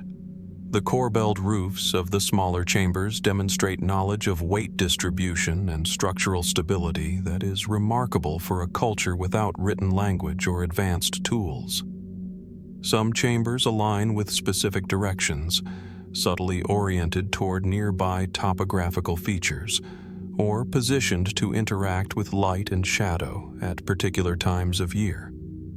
Could these alignments have encoded knowledge of astronomical cycles, seasonal changes, or even celestial navigation? Or were they purely symbolic, reflecting cosmological beliefs that remain beyond our comprehension? Many of the carvings on curbstones surrounding Newgrange echo patterns found in these subsidiary chambers: spirals, concentric circles, and zigzags, forms whose meaning continues to elude us. Are they purely decorative, or do they convey encoded knowledge, a symbolic language of ritual, cosmology, or social structure? Some researchers have proposed that the carvings represent cycles of life and death, solar paths, or even abstracted visions of consciousness, while others caution that such interpretations may be projecting modern assumptions onto ancient expression. Yet the presence of these motifs in both central and lesser-known chambers hints at a continuity of symbolic intention across the entire monument. Access to the smaller chambers today is limited, yet visiting them evokes a powerful sense of connection with the Neolithic builders. Entering these confined spaces, one can feel the intentionality, the meticulous placement of stones, the care in construction, the subtle manipulations of light and shadow. Each chamber, though modest, contributes to a larger narrative embedded within the mound, a story of human ingenuity, ritual practice, and an awareness of forces both seen and unseen. The tumulus itself, with its carefully constructed chambers and subsidiary spaces, raises broader questions about social and spiritual organization. How did the Neolithic community coordinate the construction of such a monumental site, integrating labor, resources, and knowledge over generations? What social or spiritual imperatives motivated this work, and how much of that knowledge was intended to be hidden, preserved, or experienced only by select participants? Could the smaller chambers represent a kind of experiential landscape, where movement from one space to another symbolized transition, initiation, or spiritual journeying? Even with modern archaeology, these questions remain open. Advanced imaging, 3D mapping, and careful excavation have revealed much about Newgrange's construction, but the subtler features of the subsidiary chambers continue to resist definitive explanation. How much of their meaning was functional, how much symbolic, and how much now irretrievably lost to time? What secrets might still be embedded in the placement of stones, the alignment of passages, or the carvings on their surfaces? Standing near the lesser-known chambers of Newgrange today, there is a palpable sense of awe. The tumulus is not merely a monument to the dead, it is a testament to human curiosity, creativity, and ritual imagination. It reminds us that even in the absence of written language, Ancient societies were capable of profound architectural, astronomical, and symbolic sophistication. Yet for all that we can observe, touch, and study, the full purpose of these hidden spaces remains elusive, as silent and enduring as the mound itself. And so, the lesser-known chambers of Newgrange continue to challenge, inspire, and mystify. They invite us to reflect on the human impulse to shape space, to ritualize experience, and to leave enduring marks upon the earth. What knowledge, belief, or understanding guided the Neolithic builders as they carved these quiet, hidden spaces? And what remains concealed, waiting to be glimpsed only by those patient enough to observe, to imagine, and to wonder?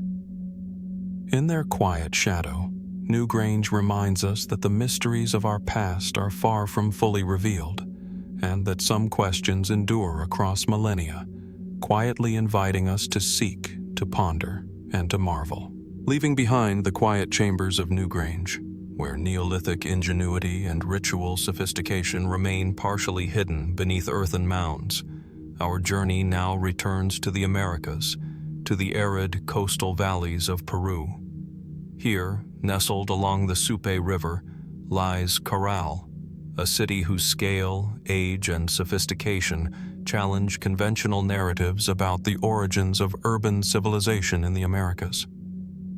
As one approaches the site, the landscape is at first deceptively simple: rolling desert hills, occasional patches of scrub, and the distant shimmer of the Pacific.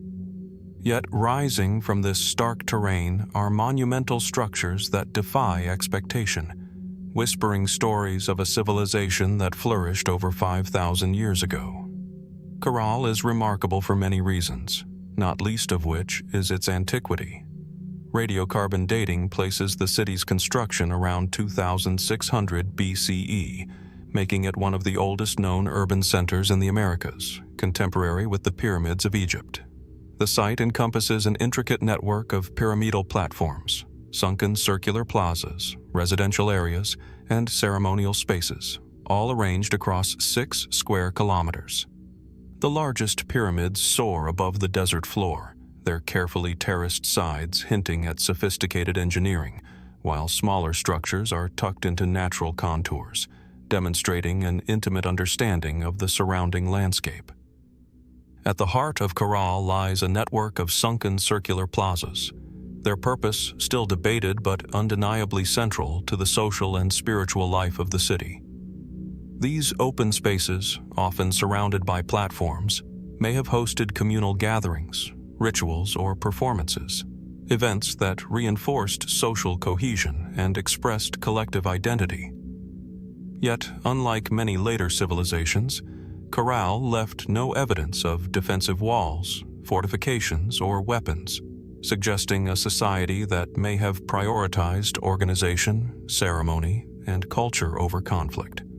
Could this absence indicate a form of peaceful urbanism that challenges our assumptions about the emergence of complex societies? Archaeological evidence reveals a society of considerable sophistication. Artifacts such as musical instruments, flutes made of bone, and small reed trumpets suggest ritualized sound and performance. Fine textiles, fishing tools, and ceremonial objects point to specialized labor and long-distance trade. Yet, perhaps most striking is the precision of construction. The pyramidal platforms and residential complexes exhibit advanced knowledge of geometry and proportionality, built to endure millennia in a seismically active region. How did a society so early in human history develop these architectural capabilities, seemingly without reliance on metals or the wheel? The city's orientation and layout also provoke questions. Some pyramids appear to be aligned with solar or lunar events, echoing celestial phenomena with remarkable precision. Could Carroll's planners have encoded astronomical knowledge into the city itself, creating a terrestrial calendar of stone and earth? Or were these alignments symbolic, reflecting spiritual cosmology rather than practical utility? The deliberate nature of construction leaves little doubt that these choices were intentional, yet the meaning remains tantalizingly out of reach. Another enduring mystery is the apparent absence of fortifications. Unlike other early civilizations, Caral does not display evidence of walled defenses or military infrastructure. Was this an intentional statement of societal confidence, a reflection of environmental isolation, or the result of unknown diplomatic or cultural mechanisms that preserved peace? The city's layout, with ceremonial and residential areas integrated rather than segregated, suggests a degree of social cohesion that seems advanced even by modern standards.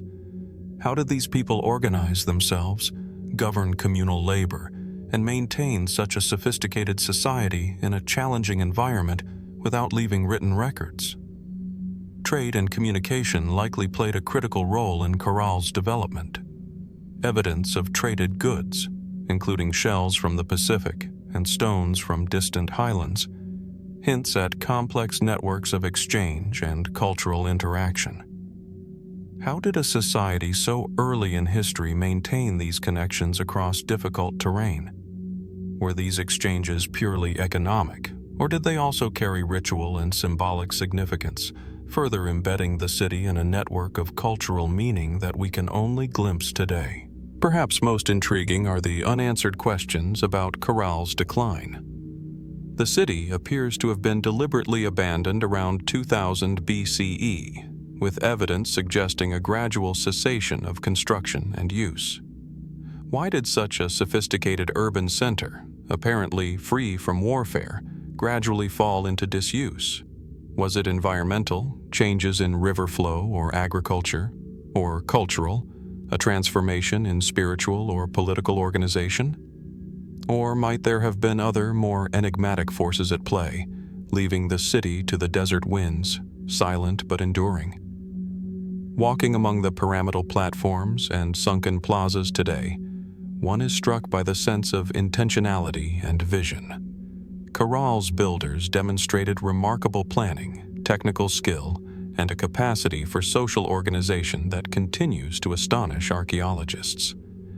The city embodies both human ingenuity and mystery, a testament to the ability of early societies to shape their environment, express spiritual and social values, and leave enduring monuments that speak across millennia. And yet, for all that we have learned, much remains hidden. How exactly did the people of Caral coordinate labor, develop architectural techniques, and construct ceremonial spaces without writing or complex tools? What symbolic or spiritual knowledge guided the placement of plazas, platforms, and pyramids? And what stories, beliefs, or practices were encoded in the city that remain invisible to modern eyes? Caral reminds us that the origins of civilization are not a straightforward story of linear progress, but a tapestry of ingenuity, ritual, and enduring questions. In the end, Caral endures as a monument to human creativity, organization, and mystery. Its terraces, plazas, and pyramids whisper across time, hinting at knowledge and experience that we may never fully comprehend. The city invites reflection, curiosity, and wonder, urging us to consider the depth of human achievement in epochs long before history was written. What secrets remain buried beneath its foundations, waiting for discovery? And how much of its story, encoded in stone and earth, will continue to elude even our most careful study? From the coastal valleys of Peru, where the ancient city of Caral whispers of civilization's earliest ambitions, our journey now spans continents and climates, arriving at the vast, arid expanse of the Sahara Desert in Algeria. Here, hidden among sandstone plateaus and eroded cliffs, lies the extraordinary canvas of Tassili Niger, a labyrinth of rock formations adorned with tens of thousands of engravings and paintings, some dating back over 12,000 years. At first glance, the cliffs appear harsh and inhospitable, yet upon closer inspection, they reveal traces of human expression so intricate and vibrant that they defy expectation, hinting at cultures whose voices echo across millennia. The rock art of Tassili Niger, is both diverse and astonishing in scale. Figures of humans, animals, and abstract symbols emerge from the stone, each scene rendered with careful attention to detail. Herds of cattle, graceful giraffes, and strange, almost otherworldly figures seem to move across the rock face, captured in motion and ritual. These depictions suggest a society attuned not only to the natural world, but also to complex social, spiritual, and symbolic frameworks. Yet many of the images resist straightforward interpretation. Why were certain animals emphasized while others are absent? What stories or beliefs are encoded in the recurring motifs, some of which resemble enigmatic masks or humanoid animal hybrids? Dating the artwork presents its own challenge. Radiocarbon analysis of associated deposits suggests a remarkable antiquity, placing the earliest images in a time when the Sahara was far greener than today, dotted with lakes, rivers, and savanna-like grasslands. Later images reflect climatic shifts, depicting increasingly arid landscapes, and sometimes adopting stylistic changes that hint at evolving culture or influence from neighboring regions. Could the art of Tassili N'Ajjer have functioned as a visual chronicle, documenting environmental changes as well as social and spiritual life? Or was it primarily ceremonial, created for purposes now hidden in time? The human figures are particularly enigmatic. Many are elongated and stylized, often portrayed in scenes of ritual dance or with exaggerated adornments. Some figures carry what appear to be instruments or staffs, while others are depicted with enigmatic appendages that defy clear identification. Are these representations literal, symbolic, or a mixture of both? Were they shamanic figures, community leaders, or mythical beings preserved in stone for generations to witness? The ambiguity is deliberate, or perhaps inevitable, for the passage of time has stripped away the cultural keys needed to fully understand their significance. Animal imagery, too, raises profound questions. Certain species, like cattle, are rendered with meticulous realism, suggesting domestication or spiritual reverence, while others, such as antelopes or now extinct fauna, appear in more stylized forms, sometimes paired with humans in mysterious compositions. Do these depictions reflect hunting practices, ritual significance, or cosmological symbolism? Some researchers have suggested that particular animals were associated with celestial events or seasonal cycles, creating a subtle link between the human, the earthly, and the cosmic realms. Equally compelling are the abstract and geometric designs that accompany figurative depictions. Spirals, concentric circles, and lattice patterns appear alongside human and animal forms, their meaning lost to time. Could these symbols represent a form of proto-writing, a map of celestial or terrestrial knowledge, or even encoded spiritual instruction? Perhaps they were mnemonic devices for oral traditions, tools to preserve memory in a society without written language.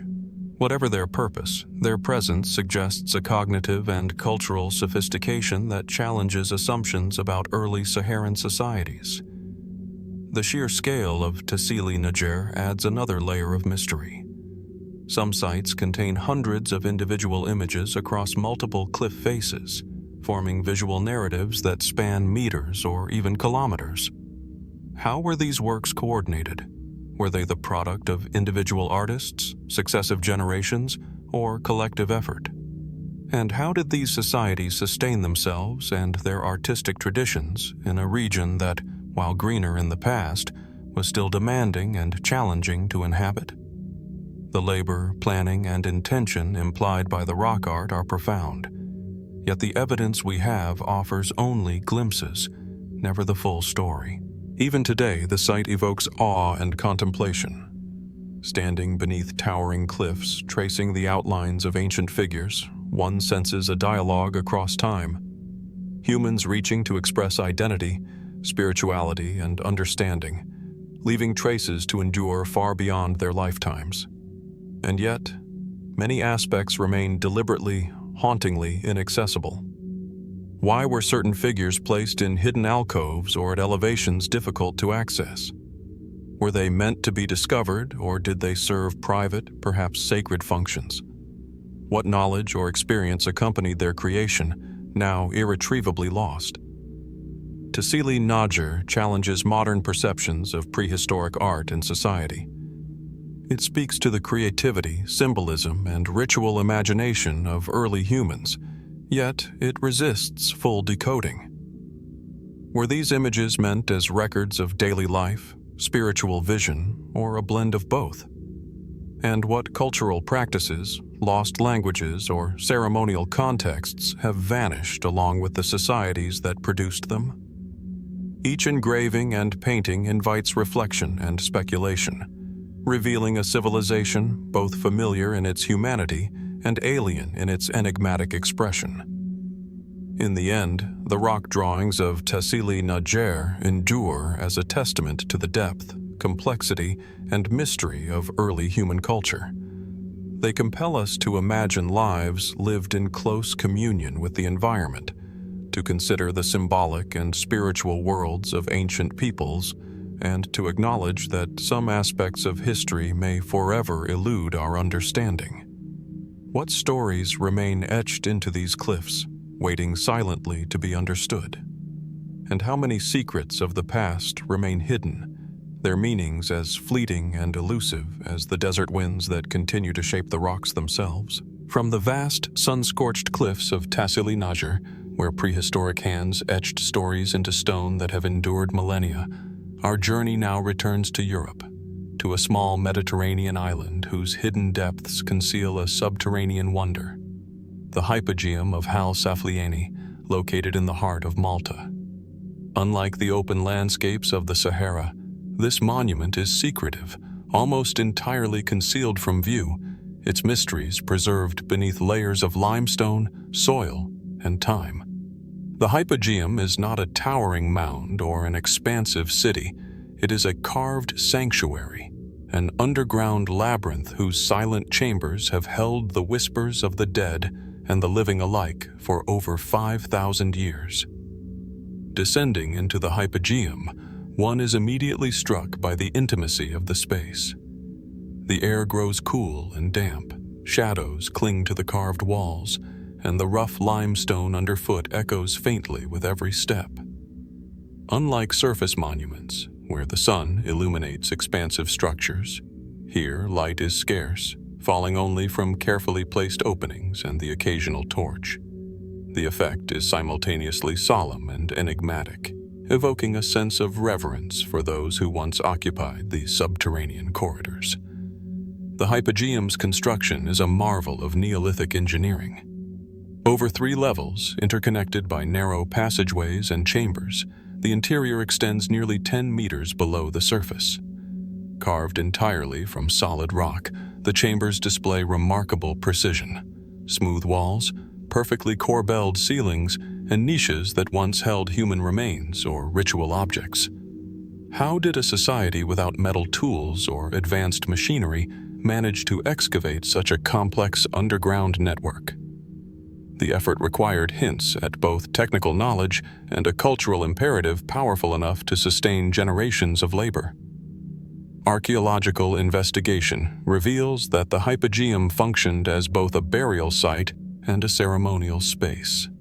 Skeletal remains of thousands of individuals have been discovered within its chambers, many carefully placed, often accompanied by small objects such as beads or carved figurines.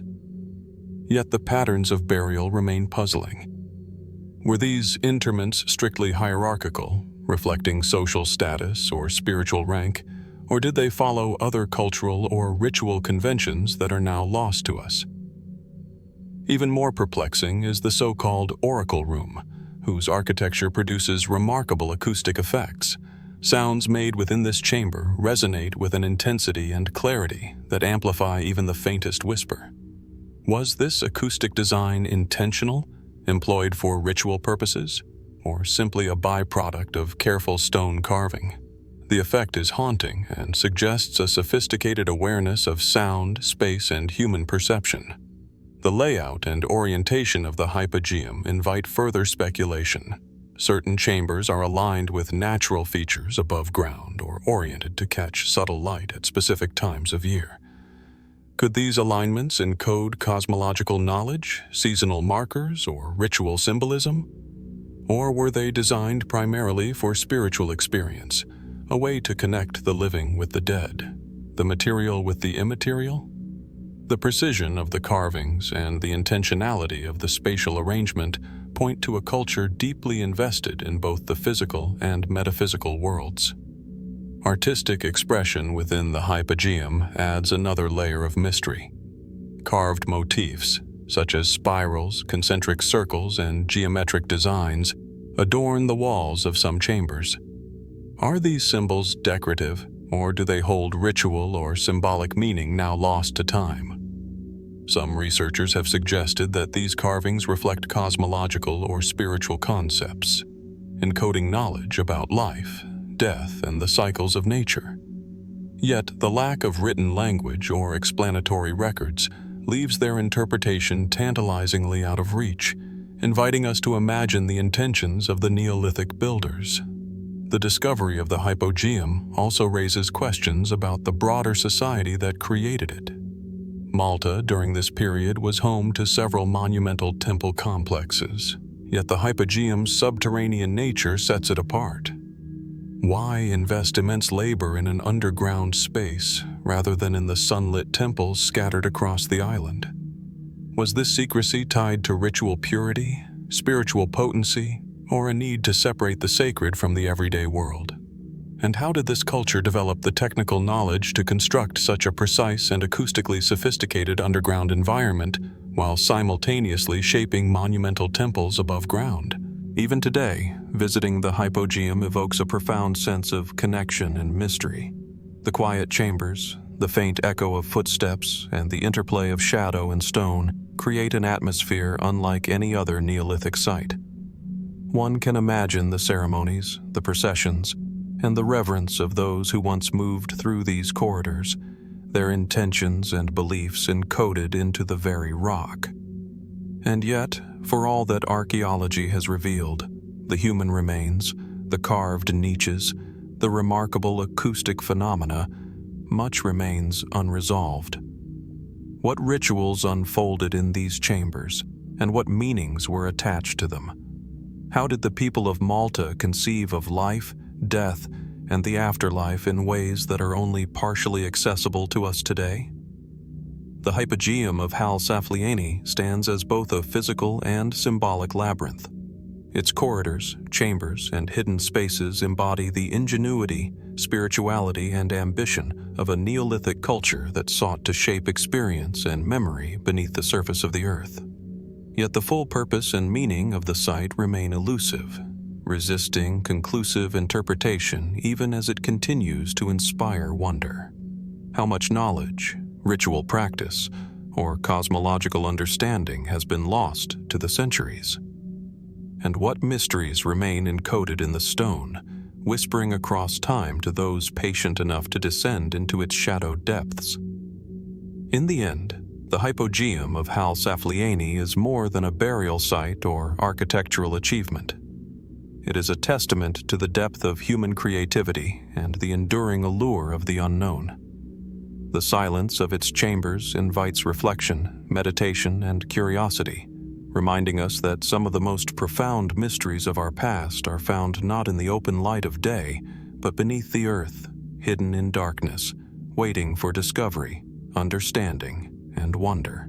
From the shadowed chambers of Ħal Saflieni, where Neolithic hands carved spaces of ritual and reverence beneath the earth, our journey now moves eastward, across continents, to the misty plateaus of northern Laos. Here, in the remote hills of Xiangkhouang province, lies a landscape both enigmatic and austere. The Plain of Jars. Stretching over hundreds of square kilometers, this region is scattered with thousands of stone jars, some as tall as 3 meters, others more modest in size, their weathered forms rising from the earth like silent sentinels of a forgotten past. At first glance, the jars appear almost surreal. their origins and purpose obscured by time, weather, and the myths that surround them. The jars themselves are imposing in scale and variety. Carved from solid sandstone, granite, and limestone, they are predominantly cylindrical, with open tops, and often display subtle, skillful shaping that hints at the precision of their makers. Some jars are plain, others bear grooves or simple decorative features, but none carry inscriptions that explain their creation or use. How did early societies manage to quarry, transport, and sculpt these enormous containers in such rugged terrain? The effort required suggests a culture with sophisticated organization, technical skill, and a ritual imperative compelling enough to sustain generations of labor. Archaeological studies indicate that many of the jars were associated with burial practices. Excavations around select sites have revealed human remains, ceramics, and traces of funerary offerings. Yet the precise function of the jars remains elusive. Were they urns in the most literal sense, intended to store the dead, or did they serve as ritual markers, ceremonial containers, or symbols of social status? Some jars are clustered in deliberate patterns, while others stand alone on windswept hills, hinting at spatial significance beyond mere practicality. What guiding principles dictated their placement, and what meaning did these arrangements hold for the people who built them? Dating the plane of jars is a challenge, but radiocarbon analysis suggests that the majority of the jars were created between 500 BCE and 500 CE, placing them in the Iron Age. This timing situates the site within a period of increasing social complexity in Southeast Asia, yet the jars remain unusual compared with contemporaneous burial practices elsewhere. Did the creators of the jars draw on local traditions, influence from distant regions, or a unique cosmological framework that dictated these monumental forms? The lack of contemporary written records leaves these questions tantalizingly unanswered. The scale and isolation of the jars contribute to their aura of mystery. Many are located on hilltops or in valleys with commanding views, sometimes aligned along ridgelines or clustered near natural water sources. Were these locations selected for practical reasons, ceremonial visibility, or symbolic significance? Could the placement reflect cosmological beliefs, alignments with the stars, or the marking of territorial or sacred boundaries? Each jar, solitary or in groups, seems deliberate, yet the underlying logic remains hidden, waiting for interpretation. Equally intriguing is the variety in construction and finish. Some jars are finely carved, exhibiting smooth surfaces and subtle decorative motifs, while others are roughly shaped, their function seemingly primary rather than aesthetic. Was this variation a reflection of social hierarchy, ritual significance, or chronological development over centuries? The diversity of forms suggests a complex society with nuanced practices, yet the details of their culture, belief systems, and social organization are largely inaccessible to us. The plane of jars has endured both the passage of time and the scars of modern conflict. Decades of warfare left many areas littered with unexploded ordnance, limiting access and complicating archaeological investigation.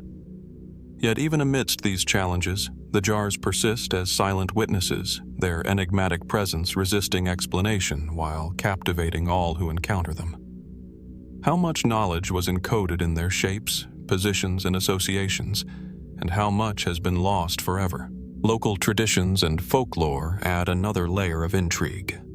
Stories passed down through generations describe spirits, giant beings, or legendary figures associated with the jars, hinting at layers of cultural memory that may preserve fragments of meaning long obscured by history.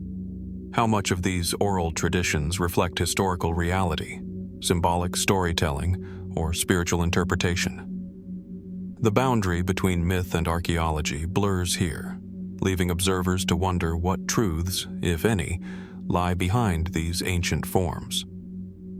Standing among the jars today, one feels the weight of time and the presence of human intent. The sheer labor, planning, and vision required to create such a monumental landscape of stone is striking. The jars are more than simple containers. They are enduring markers of human ingenuity, belief, and ritual, preserved against the relentless forces of nature and history. And yet, for all their monumental presence, they remain profoundly enigmatic, inviting speculation rather than offering answers. The plane of jars challenges our understanding of ancient societies. Were these jars primarily funerary, ceremonial, or symbolic? How did the creators coordinate the quarrying, carving, and placement of such massive stones without written records or complex technology? And what larger cultural, spiritual, or cosmological framework guided their construction?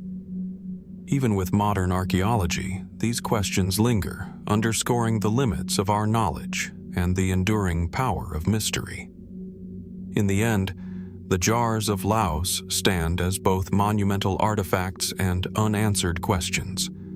They speak of a people with vision, purpose, and technical skill, yet leave us without a definitive explanation of their intent. Each jar, weathered and silent, evokes awe and curiosity, hinting at rituals, beliefs, and knowledge that may never be fully understood. How many secrets of life, death, and social organization remain encoded in these stone sentinels, and what might still lie buried, waiting for discovery in the misty hills of the Xiangquang Plateau? The plain of jars endures, quietly resisting explanation, yet compelling us to wonder, to reflect, and to seek understanding of a vanished world.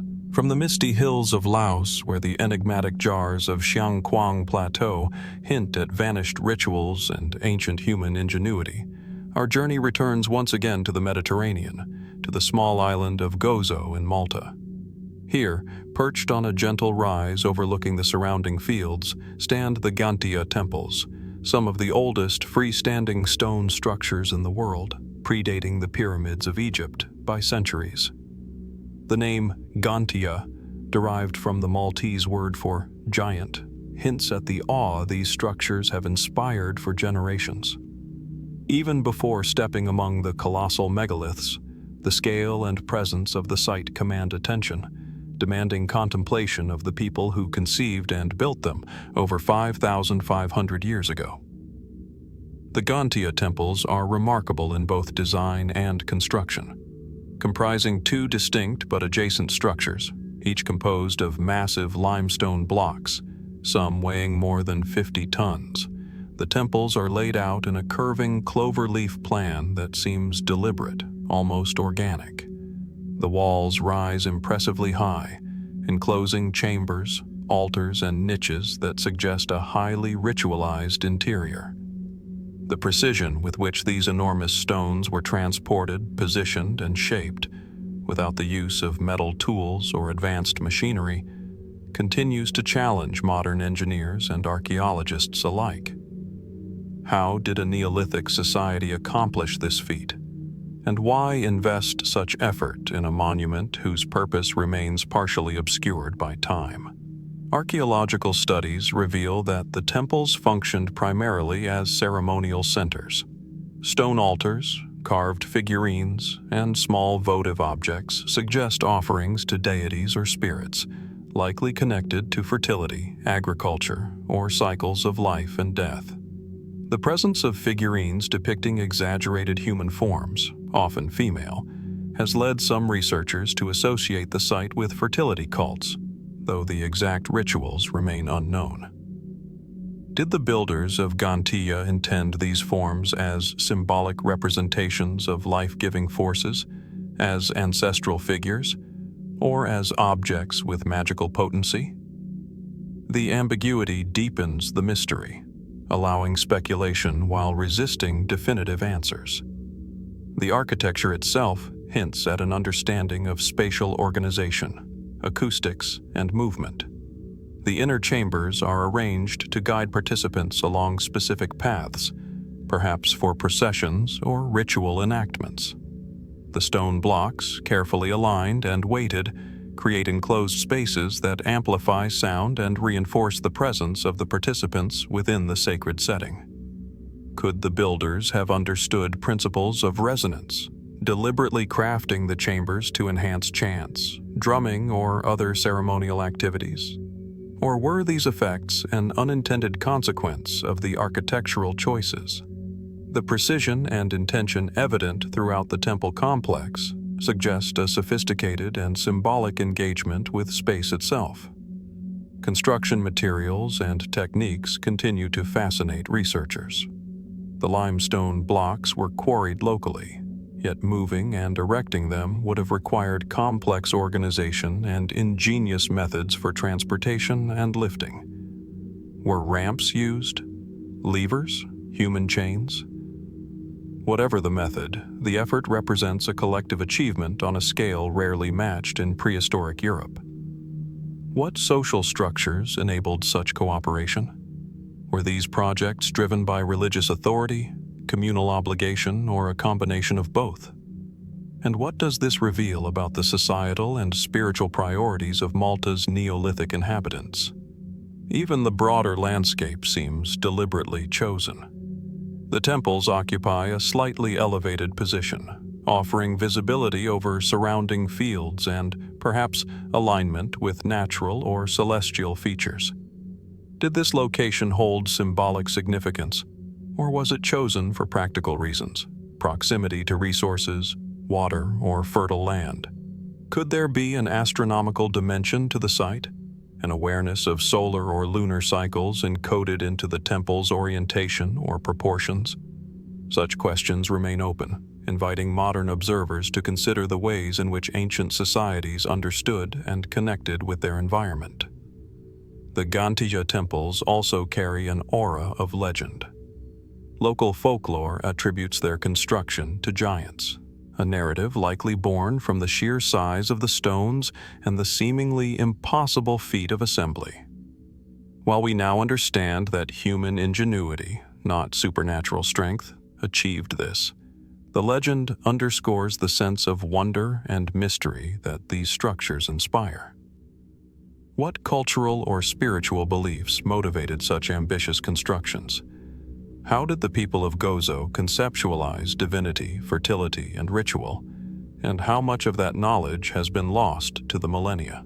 Visiting the site today, one is struck by both the monumentality and intimacy of the temples.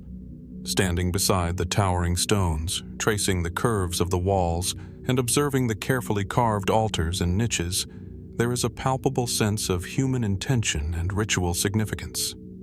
The temples feel alive with history, their stone surfaces silently bearing witness to ceremonies, processions, and offerings that shaped the spiritual lives of those who built and used them. And yet, for all that archaeology has revealed, the structure, the artifacts, the alignment and design, many questions remain unanswered. What exactly transpired within these chambers? Were the temples exclusively sacred, or did they serve broader social or political functions? How were the rituals performed, and what meanings did the participants attach to them? Even the act of construction remains mysterious. How did these Neolithic communities coordinate such immense labor, maintain technical knowledge, and sustain a shared vision across generations? Each unanswered question reinforces the sense that Gambia is not merely a monument to human effort, but a repository of hidden knowledge and intent, echoing across millennia. In the end, the Gambia temples endure as a testament to human creativity, ambition, and spiritual expression. They remind us that long before written history, societies were capable of extraordinary feats of construction, organization, and symbolic thought. And yet, they also remind us that some mysteries endure. The rituals, beliefs, and motivations behind these ancient stones remain elusive, leaving us to wonder what deeper truths might still be concealed within their massive walls. How much remains hidden in the subtle alignments, the carved altars, or the spaces between the stones? The Gantia temples, colossal and enigmatic, continue to challenge, inspire, and invite reflection on the ingenuity and spiritual depth of our distant ancestors. From the ancient stones of Gozo, where the Gantija temples rise as silent monuments to human ingenuity and ritual, our journey now takes us far across continents to the subtropical plains of eastern China. Hidden beneath farmland and villages in Zhejiang province lies one of the most perplexing and enigmatic archaeological sites on Earth, the Longyou Caves. Unlike the temples of Malta, which reach skyward in deliberate display, the Longyou Caves descend into the earth. Vast caverns carved with extraordinary precision, their origins shrouded in mystery. For centuries, these caves remained unknown to the wider world, concealed beneath centuries of soil, vegetation, and human activity, until their astonishing discovery in 1992. The scale of the Longyou Caves is immediately striking. Some chambers extend over 30 meters in height, with ceilings spanning tens of meters across, and total floor areas of several thousand square meters. What is even more astonishing is the sheer labor and technical skill implied. Every surface, floor, wall, and ceiling is meticulously chiseled with parallel grooves in geometric patterns, forming a uniform texture that hints at both aesthetic intent and functional purpose. How could ancient builders carve such monumental spaces without leaving any historical records, inscriptions, or evidence of tools? The craftsmanship is so precise that modern engineers struggle to imagine the techniques employed. Exploration of the caves reveals a complex internal organization. The chambers are interconnected by narrow passageways, some leading into chambers with unexpected layouts, while others open into vast halls whose purpose remains obscure. Certain caverns contain large stone columns carefully positioned to support ceilings or perhaps to define spatial significance. The uniformity of the carvings and the consistency of the construction across multiple caves suggest a coordinated effort by a society with considerable planning, organization, and resources. Yet, frustratingly, there is no trace of the people who built them, no artifacts, pottery, or organic remains to shed light on their identity or intentions. Who were these builders, and why did they invest immense labor in such hidden monuments? The purpose of the Longyou Caves remains one of the most compelling mysteries. Scholars have proposed a range of explanations, from water storage or defensive shelters to ceremonial or ritual spaces. But none of these hypotheses fully accounts for the scale, uniformity, and precision of the carvings. Some researchers speculate that the caves served as subterranean temples or places of initiation, spaces designed to impress, intimidate, or inspire awe. The deliberate patterns etched into every surface suggest symbolic or aesthetic significance, hinting at a worldview encoded in stone, yet without written or oral records. Their meaning remains frustratingly out of reach. Acoustics within the caves add another layer of intrigue. Certain chambers exhibit unusual sound properties. Even modest noises resonate in unexpected ways, as if the builders understood principles of sound amplification or vibration. Was this intentional, designed to enhance ritual experience, or merely a byproduct of the architecture? The precision and repetition of design elements throughout the caves suggest deliberation. Yet the absence of contextual artifacts makes it impossible to determine whether these acoustic effects were functional, symbolic, or coincidental. Equally puzzling is the question of logistics. The caves were carved from solid siltstone, a material demanding immense effort to remove at such scale.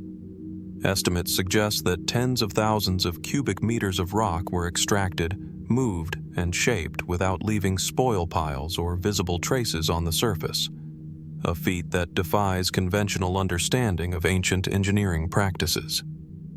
How did a society accomplish this without modern machinery, and why leave no trace of their tools or methods? Could they have used techniques now lost to history?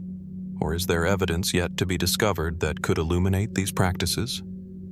The location of the caves also raises questions. Scattered across a relatively small region, the caverns appear strategically situated near river systems, yet the landscape offers little explanation for their construction. Unlike other monumental sites which dominate the landscape above ground, the Longyou Caves remain largely hidden, suggesting secrecy, ritual importance, or perhaps functional needs unknown to us. Were these spaces designed for public use, for a specialized elite, or for purposes that are no longer comprehensible in a modern framework? Visiting the caves today, one is struck by the combination of scale, precision, and silence. The air is cool and still, carrying faint echoes of footsteps along geometric grooves that continue uninterrupted for centuries. There is an almost spiritual weight to the chambers, as though the very stone preserves the intentions and labor of unknown hands. Yet, for all the awe they inspire, the caves remain frustratingly silent regarding their origins, their purpose, or the civilization that created them. What beliefs, rituals, or societal structures were embedded in these spaces, and what drove the builders to create something so monumental, so precise, and yet so deliberately hidden? The Longyou Caves challenge assumptions about human capability, technology, and cultural development.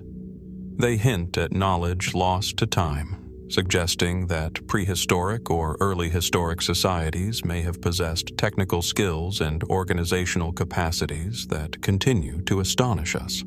And they remind us that even in regions extensively studied, there remain sites that resist interpretation, monuments that speak only in silence and stone. In the end, the Longyou Caves endure as both a testament to human ingenuity and a profound mystery. Each chamber, column, and meticulously chiseled groove invites reflection on the scale of effort, the vision of the builders, and the intentions that drove them. And yet, for all their grandeur, the caves hold their secrets tightly. Who carved these enormous underground halls, and why? What knowledge, ritual, or purpose guided their creation? How much of this knowledge has been irretrievably lost to history, leaving only the stone itself to whisper across the centuries? The Longyou Caves continue to captivate, challenge, and inspire, a silent monument to the mysteries of our past, waiting for discovery, insight, and perhaps answers that may never come. From the meticulously chiseled silence of China's Longyou Caves, where ancient hands carved immense underground halls with astonishing precision, our journey turns now to the dense tropical jungles of northern Guatemala. Here, among towering ceiba trees and thick vines that shroud the past in green secrecy, lie the ruins of Uaxactun, one of the most intriguing and lesser-known ceremonial centers of the ancient Maya. Unlike subterranean caverns or monumental stone temples, Uaxactun was conceived with the sky itself in mind, its architecture aligned to the movements of the sun, the stars, and the cycles of the heavens. The site invites reflection not only on the sophistication of Maya astronomy, but also on the mysteries that remain hidden amidst its ruins. The approach to Uaxactun immediately conveys a sense of deliberate grandeur. Terraces and plazas emerge from the jungle floor, punctuated by pyramidal structures whose stepped forms ascend like the layered pages of a cosmic calendar. Even partially reclaimed by nature, the site's layout hints at extraordinary planning. Plazas oriented with cardinal precision, temples aligned to solar and lunar events, and platforms designed to frame the horizon in relation to celestial phenomena. One cannot help but wonder, how did the ancient Maya integrate such astronomical knowledge into their architecture, and what purposes did these alignments serve beyond the purely ceremonial? Among the most fascinating discoveries at Uaxactun is the so-called E-group complex, an architectural arrangement believed to function as an observatory for tracking solar positions. Rising from the main plaza, the western pyramid aligns precisely with small platforms on the eastern side, marking key points of the solar year, solstices, equinoxes, and other intermediate positions. Such precision suggests a deep understanding of solar cycles, yet it also raises questions about the methods used to achieve this alignment. Were these observations developed over generations of careful tracking and ritual experimentation?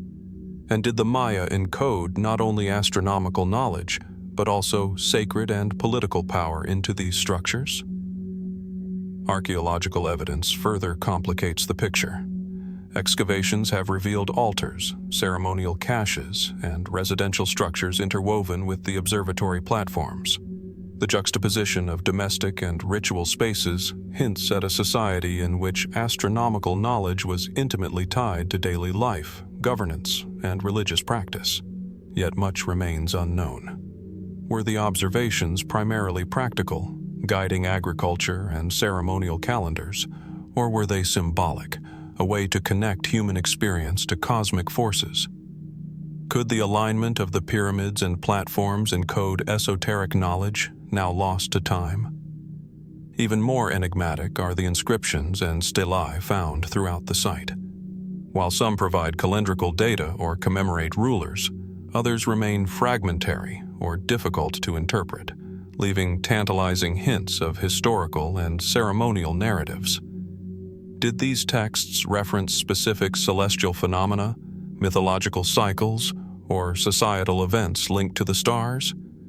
And how did the people of Uaxactun perceive the relationship between human destiny and the movements of the heavens? The partial survival of these records leaves us with glimpses, rather than full understanding, of the ancient worldview that guided construction and ritual. The integration of landscape and architecture at Uaxactun adds another layer of mystery. The site occupies gently sloping terrain, yet its planners manipulated elevation, perspective, and line of sight to create a controlled experience of space and time. Certain pyramids frame distant horizons, marking the points where the sun rises or sets during key moments of the solar year. Did these alignments serve purely observational purposes, or were they intended to guide ritual processions, communal ceremonies, or spiritual journeys? How much of the architecture was functional, and how much symbolic, serving to communicate authority, cosmology, or sacred narrative? Uaxactun also challenges modern assumptions about technological capability. Without metal instruments or written observational tables in the modern sense, the Maya achieved an extraordinary understanding of celestial mechanics, reflected in stone and space. Was this knowledge purely empirical, developed through meticulous observation over generations, or did it combine ritual, intuition, and spiritual insight in ways we cannot fully reconstruct? And what might have been lost to time, climate, and the jungle itself, erasing traces of techniques, instruments, or observational methods once used to calibrate these monuments? Standing among the ruins today, one senses both awe and quiet mystery. The temples, plazas, and pyramids, though partially reclaimed by nature, still command attention, their geometric precision and alignment evoking a culture that observed the heavens with extraordinary care and intent. The interplay of shadow and light across platforms and terraces at sunrise and sunset hints at the ceremonies and observations that may have occurred here thousands of years ago. Yet, despite the remarkable preservation, so much remains unresolved. Were these structures primarily ceremonial, political, or scientific? How much of the site's layout encoded complex social hierarchies, astronomical knowledge, or sacred ritual? Uaxactun exemplifies a recurring tension in the study of ancient sites, the coexistence of profound understanding and enduring mystery. Its ruins testify to a people whose vision encompassed both the terrestrial and celestial realms, yet the details of their methods, intentions, and daily practices remain elusive. We can trace alignments, measure angles, and reconstruct possible calendrical systems, but the lived experience of those who built and used the observatory, their motivations, beliefs, and cosmological perceptions remains largely beyond reach. In the end, Uaxactun invites reflection on the human desire to understand and measure the cosmos. Its pyramids and platforms suggest a civilization profoundly attuned to celestial rhythms, yet they leave us with questions as compelling as the knowledge they reveal. What observations were made in these plazas? What rituals accompanied the alignment of sun and shadow, and how did they shape society, governance, and spirituality? And how many secrets of Maya astronomy, cosmology, and ritual remain hidden beneath layers of soil, stone, and the dense Guatemalan jungle? Uaxactun endures as a silent observatory of both the heavens and the past, a testament to human curiosity, ingenuity, and the enduring allure of mystery. From the dense jungles of Guatemala, where the Maya observed the sun and stars from the terraces and pyramids of Uaxactun, our journey now moves across the equator to the arid coastal deserts of Peru. Here, atop the ridges that rise from the Sechura Desert, stands a remarkable and little-known monument of astronomical ingenuity, Chanquillo. Often referred to as the 13 Towers, this ancient complex is a testament to the observational skill, planning, and cultural sophistication of the people who built it over 2,300 years ago. Unlike temples or pyramids, Chanquillo's primary purpose is believed to be celestial, a stone calendar carved into the landscape itself. Its story invites us to consider not only the technical achievements of its builders, but also the mysteries that continue to shroud their intentions. The approach to Chanquillo immediately conveys the scale and precision of the site. 13 towers, spaced at regular intervals along a rocky ridge, rise from the desert floor like silent sentinels, their heights varying subtly to conform to the natural slope of the terrain. Viewed from the western observation points, the towers align with the rising and setting sun at different times of the year, marking solstices, equinoxes, and the intermediate positions between. The precision of this alignment suggests a sophisticated understanding of solar motion, yet it is achieved without written records, mechanical instruments, or metal tools, raising profound questions about the observational methods, knowledge transmission, and societal priorities of its creators. Chanquillo's layout is deceptively simple, yet the design reflects a remarkable comprehension of both space and time.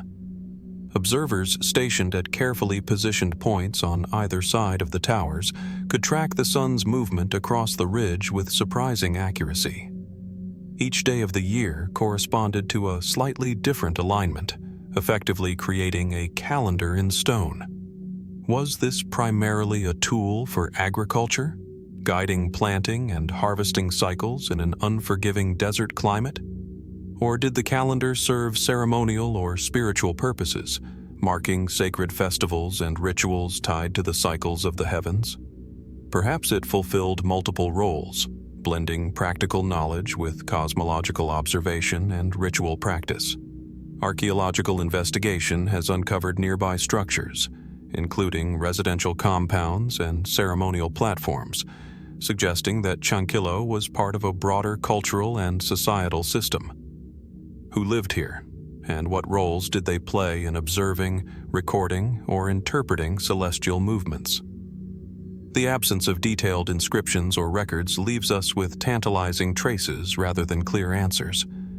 The knowledge encoded in the towers seems to have been transmitted orally or through practice, yet even this intangible legacy has largely vanished, leaving the stones themselves as the primary record of human ingenuity. The precision and endurance of the construction remain remarkable. Each tower, built from local stone, was carefully shaped and aligned, its placement calculated with reference to both topography and the horizon. How did the builders measure angles, distances, and solar positions with such accuracy? Could they have used simple sightlines and repeated observation over generations, gradually refining their methods? The process demands both patience and social coordination, suggesting that Chanquillo was more than a passive monument. It was an active site of learning, ritual, and community engagement. Chankilo also invites questions about symbolism and cosmology.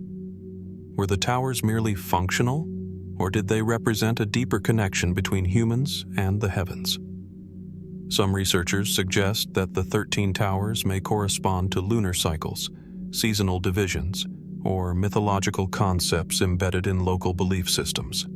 Could the repetition and spacing of the towers encode sacred knowledge, serving as both a calendar and a spiritual map?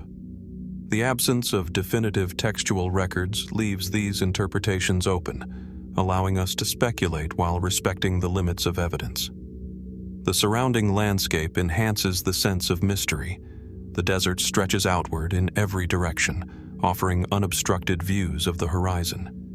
Observers could watch the sun rise and set against the backdrop of mountains and valleys, connecting the celestial with the terrestrial in a way that underscores both practical and spiritual significance. How did the builders integrate natural landmarks into their observational and ritual practices? And what else might remain hidden beneath the sand and stone, waiting for discovery by future generations? Standing among the towers today, one is struck by the enduring clarity of their purpose and the mystery of the people who created them. The desert winds whisper through the gaps between stone, carrying a sense of both precision and enigma. It is easy to imagine observers marking the solar progression, performing ceremonies, or instructing apprentices in the movements of the sun. Yet, even as we reconstruct these possibilities, the full extent of Chankilo's role in the society that built it remains elusive. What rituals accompanied the observation? How did the calendar influence politics, agriculture, or spiritual life? And why did this sophisticated knowledge fade into obscurity, leaving only stone and silence to testify to its existence? Chankilo exemplifies a recurring theme in the study of ancient civilizations: the coexistence of extraordinary technical skill and enduring mystery. The towers demonstrate that human societies, even without writing or advanced tools, could observe, record, and interpret the heavens with remarkable accuracy. Yet the motivations, cultural context, and meaning behind these achievements remain tantalizingly out of reach. The site reminds us that some of the most profound legacies of human ingenuity are not found in texts or artifacts alone, but in the enduring alignment of stone with sky, earth with cosmos, and human curiosity with the rhythms of nature. In the end, the 13 towers of Chankilo stand as a monument to both knowledge and mystery. They speak of observation, calculation, and ritual, yet leave us with more questions than answers. How did the builders measure time so precisely? What knowledge, beliefs, or practices guided their work? And what aspects of this sophisticated understanding of the cosmos are forever lost to history? Chankilo endures as a silent observatory, an ancient calendar etched into the Peruvian desert, inviting us to wonder at the ingenuity, vision, and unanswered mysteries of the people who raised stone in alignment with the sun. From the sun-scorched ridges of Peru, where the 13 towers of Chankilo rise as silent witnesses to celestial observation and ritual, our journey now moves across the tropical rainforests of Central America to the verdant valleys of Costa Rica. Here, hidden within dense vegetation and cultivated fields, lie the mysterious Diquís Delta and the surrounding regions, home to the legendary giant stone spheres. Smooth, round, and impossibly precise, these orbs of stone sit quietly amidst the landscape, their origin and purpose shrouded in the mists of pre-Columbian history. To behold them is to confront a tangible enigma, one that has baffled archaeologists, travelers, and local communities alike. The spheres vary dramatically in size, from a few centimeters to over 2 meters in diameter, and their weight can exceed several tons. Most are carved from gabbro, a dense igneous rock, with such precision that their surfaces are remarkably smooth, their forms near perfectly spherical. The sheer effort required to create these orbs, using only rudimentary stone tools, is extraordinary. How did the pre-Columbian artisans achieve such uniformity across dozens, or even hundreds, of spheres?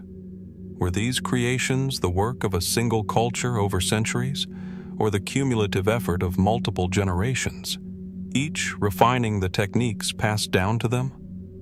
The placement of the spheres adds another layer of mystery. Some are arranged in clusters, forming what appear to be intentional patterns or alignments, while others lie scattered across fields and forested hillsides. Archaeologists have speculated that they may have served as territorial markers, symbols of social status, or objects of ceremonial or cosmological significance. Yet, despite extensive research, no definitive purpose has been confirmed. What logic guided the positioning of these spheres, and what knowledge informed their sizes and distances? Did their creators encode hidden messages, astronomical observations, or spiritual symbolism into their arrangement? Excavations around some of the spheres have revealed that they were often associated with ancient settlement sites, ceremonial plazas, and burial mounds. This context suggests that the stones were more than decorative curiosities. They were intimately tied to the social and ritual life of the communities that made them. Yet, frustratingly, these associations provide only hints. How were the spheres used in daily or ceremonial life? Were they moved and positioned with reverence, or were they passive markers of a culture's reach and influence? And if they were symbols of power, what stories, beliefs, or ideologies did they embody? The technical aspects of their construction remain perplexing. Each sphere had to be carefully extracted, shaped, and polished, often from rock quarries located kilometers from their final resting places. Transporting these massive objects across uneven terrain, through forests and rivers, would have required extraordinary organization and labor. What methods did the artisans employ to move and position them so precisely without mechanical tools or written instructions? Were simple rollers, sleds, or rafts sufficient, or did they possess lost engineering knowledge that allowed them to manipulate stone with unparalleled skill? Beyond their craftsmanship, the spheres carry a sense of timelessness. Many have been displaced by modern agriculture or urban development, yet their smooth perfection and mysterious presence endure, hinting at a past that resists full understanding. Local legend has further mystified them, with stories of spheres moving of their own accord, or of their creation involving giants or supernatural forces. While such tales are undoubtedly folkloric, they underscore the awe these objects inspired and the sense of wonder that continues to surround them. Even modern attempts to analyze the spheres scientifically have yielded intriguing, yet incomplete, insights. Their geometric perfection suggests careful planning, and perhaps a standard of measurement now lost to history. Could the spheres have been used as teaching tools, astronomical markers, or elements of ritual performance? Some researchers note possible alignments with the solstices or other celestial phenomena, though this remains speculative. And if so, what knowledge of the heavens guided their placement, and how was this knowledge encoded into stone? The Diki spheres are also remarkable for their cultural endurance. Even after the Spanish conquest and centuries of upheaval, their presence continues to inspire fascination, serving as tangible connections to societies whose records and languages have largely disappeared. How did these cultures conceptualize their world, their cosmos, and their place within it? What drove them to undertake such labor-intensive, precise, and permanent constructions? And why, ultimately, did the tradition of carving these spheres vanish, leaving no successors to continue their enigmatic craft? Standing before a giant sphere today, one cannot help but feel the weight of both stone and history. The object seems almost impossibly perfect, a testament to human ingenuity, patience, and artistry. Yet, alongside admiration comes profound curiosity. The spheres challenge our assumptions about prehistoric societies, about what they could achieve and what they valued. They are at once silent and eloquent, offering no explanations, only questions. How did people, centuries ago, perceive the world around them and beyond, and what mysteries were encoded in these unyielding stones? The giant stone spheres of Costa Rica endure as monuments to human skill, creativity, and mystery. They invite reflection on the sophistication of their makers and the lost knowledge that enabled their creation, while leaving us with questions that remain unanswered. What secrets of cosmology, ritual, or social organization might they hold? And how many stories of the Diki Delta remain hidden, waiting for discovery in the smooth, enigmatic surfaces of these extraordinary stones? The spheres continue to captivate, reminding us that even in a world so studied and mapped, profound mysteries still await those willing to observe, wonder, and ponder.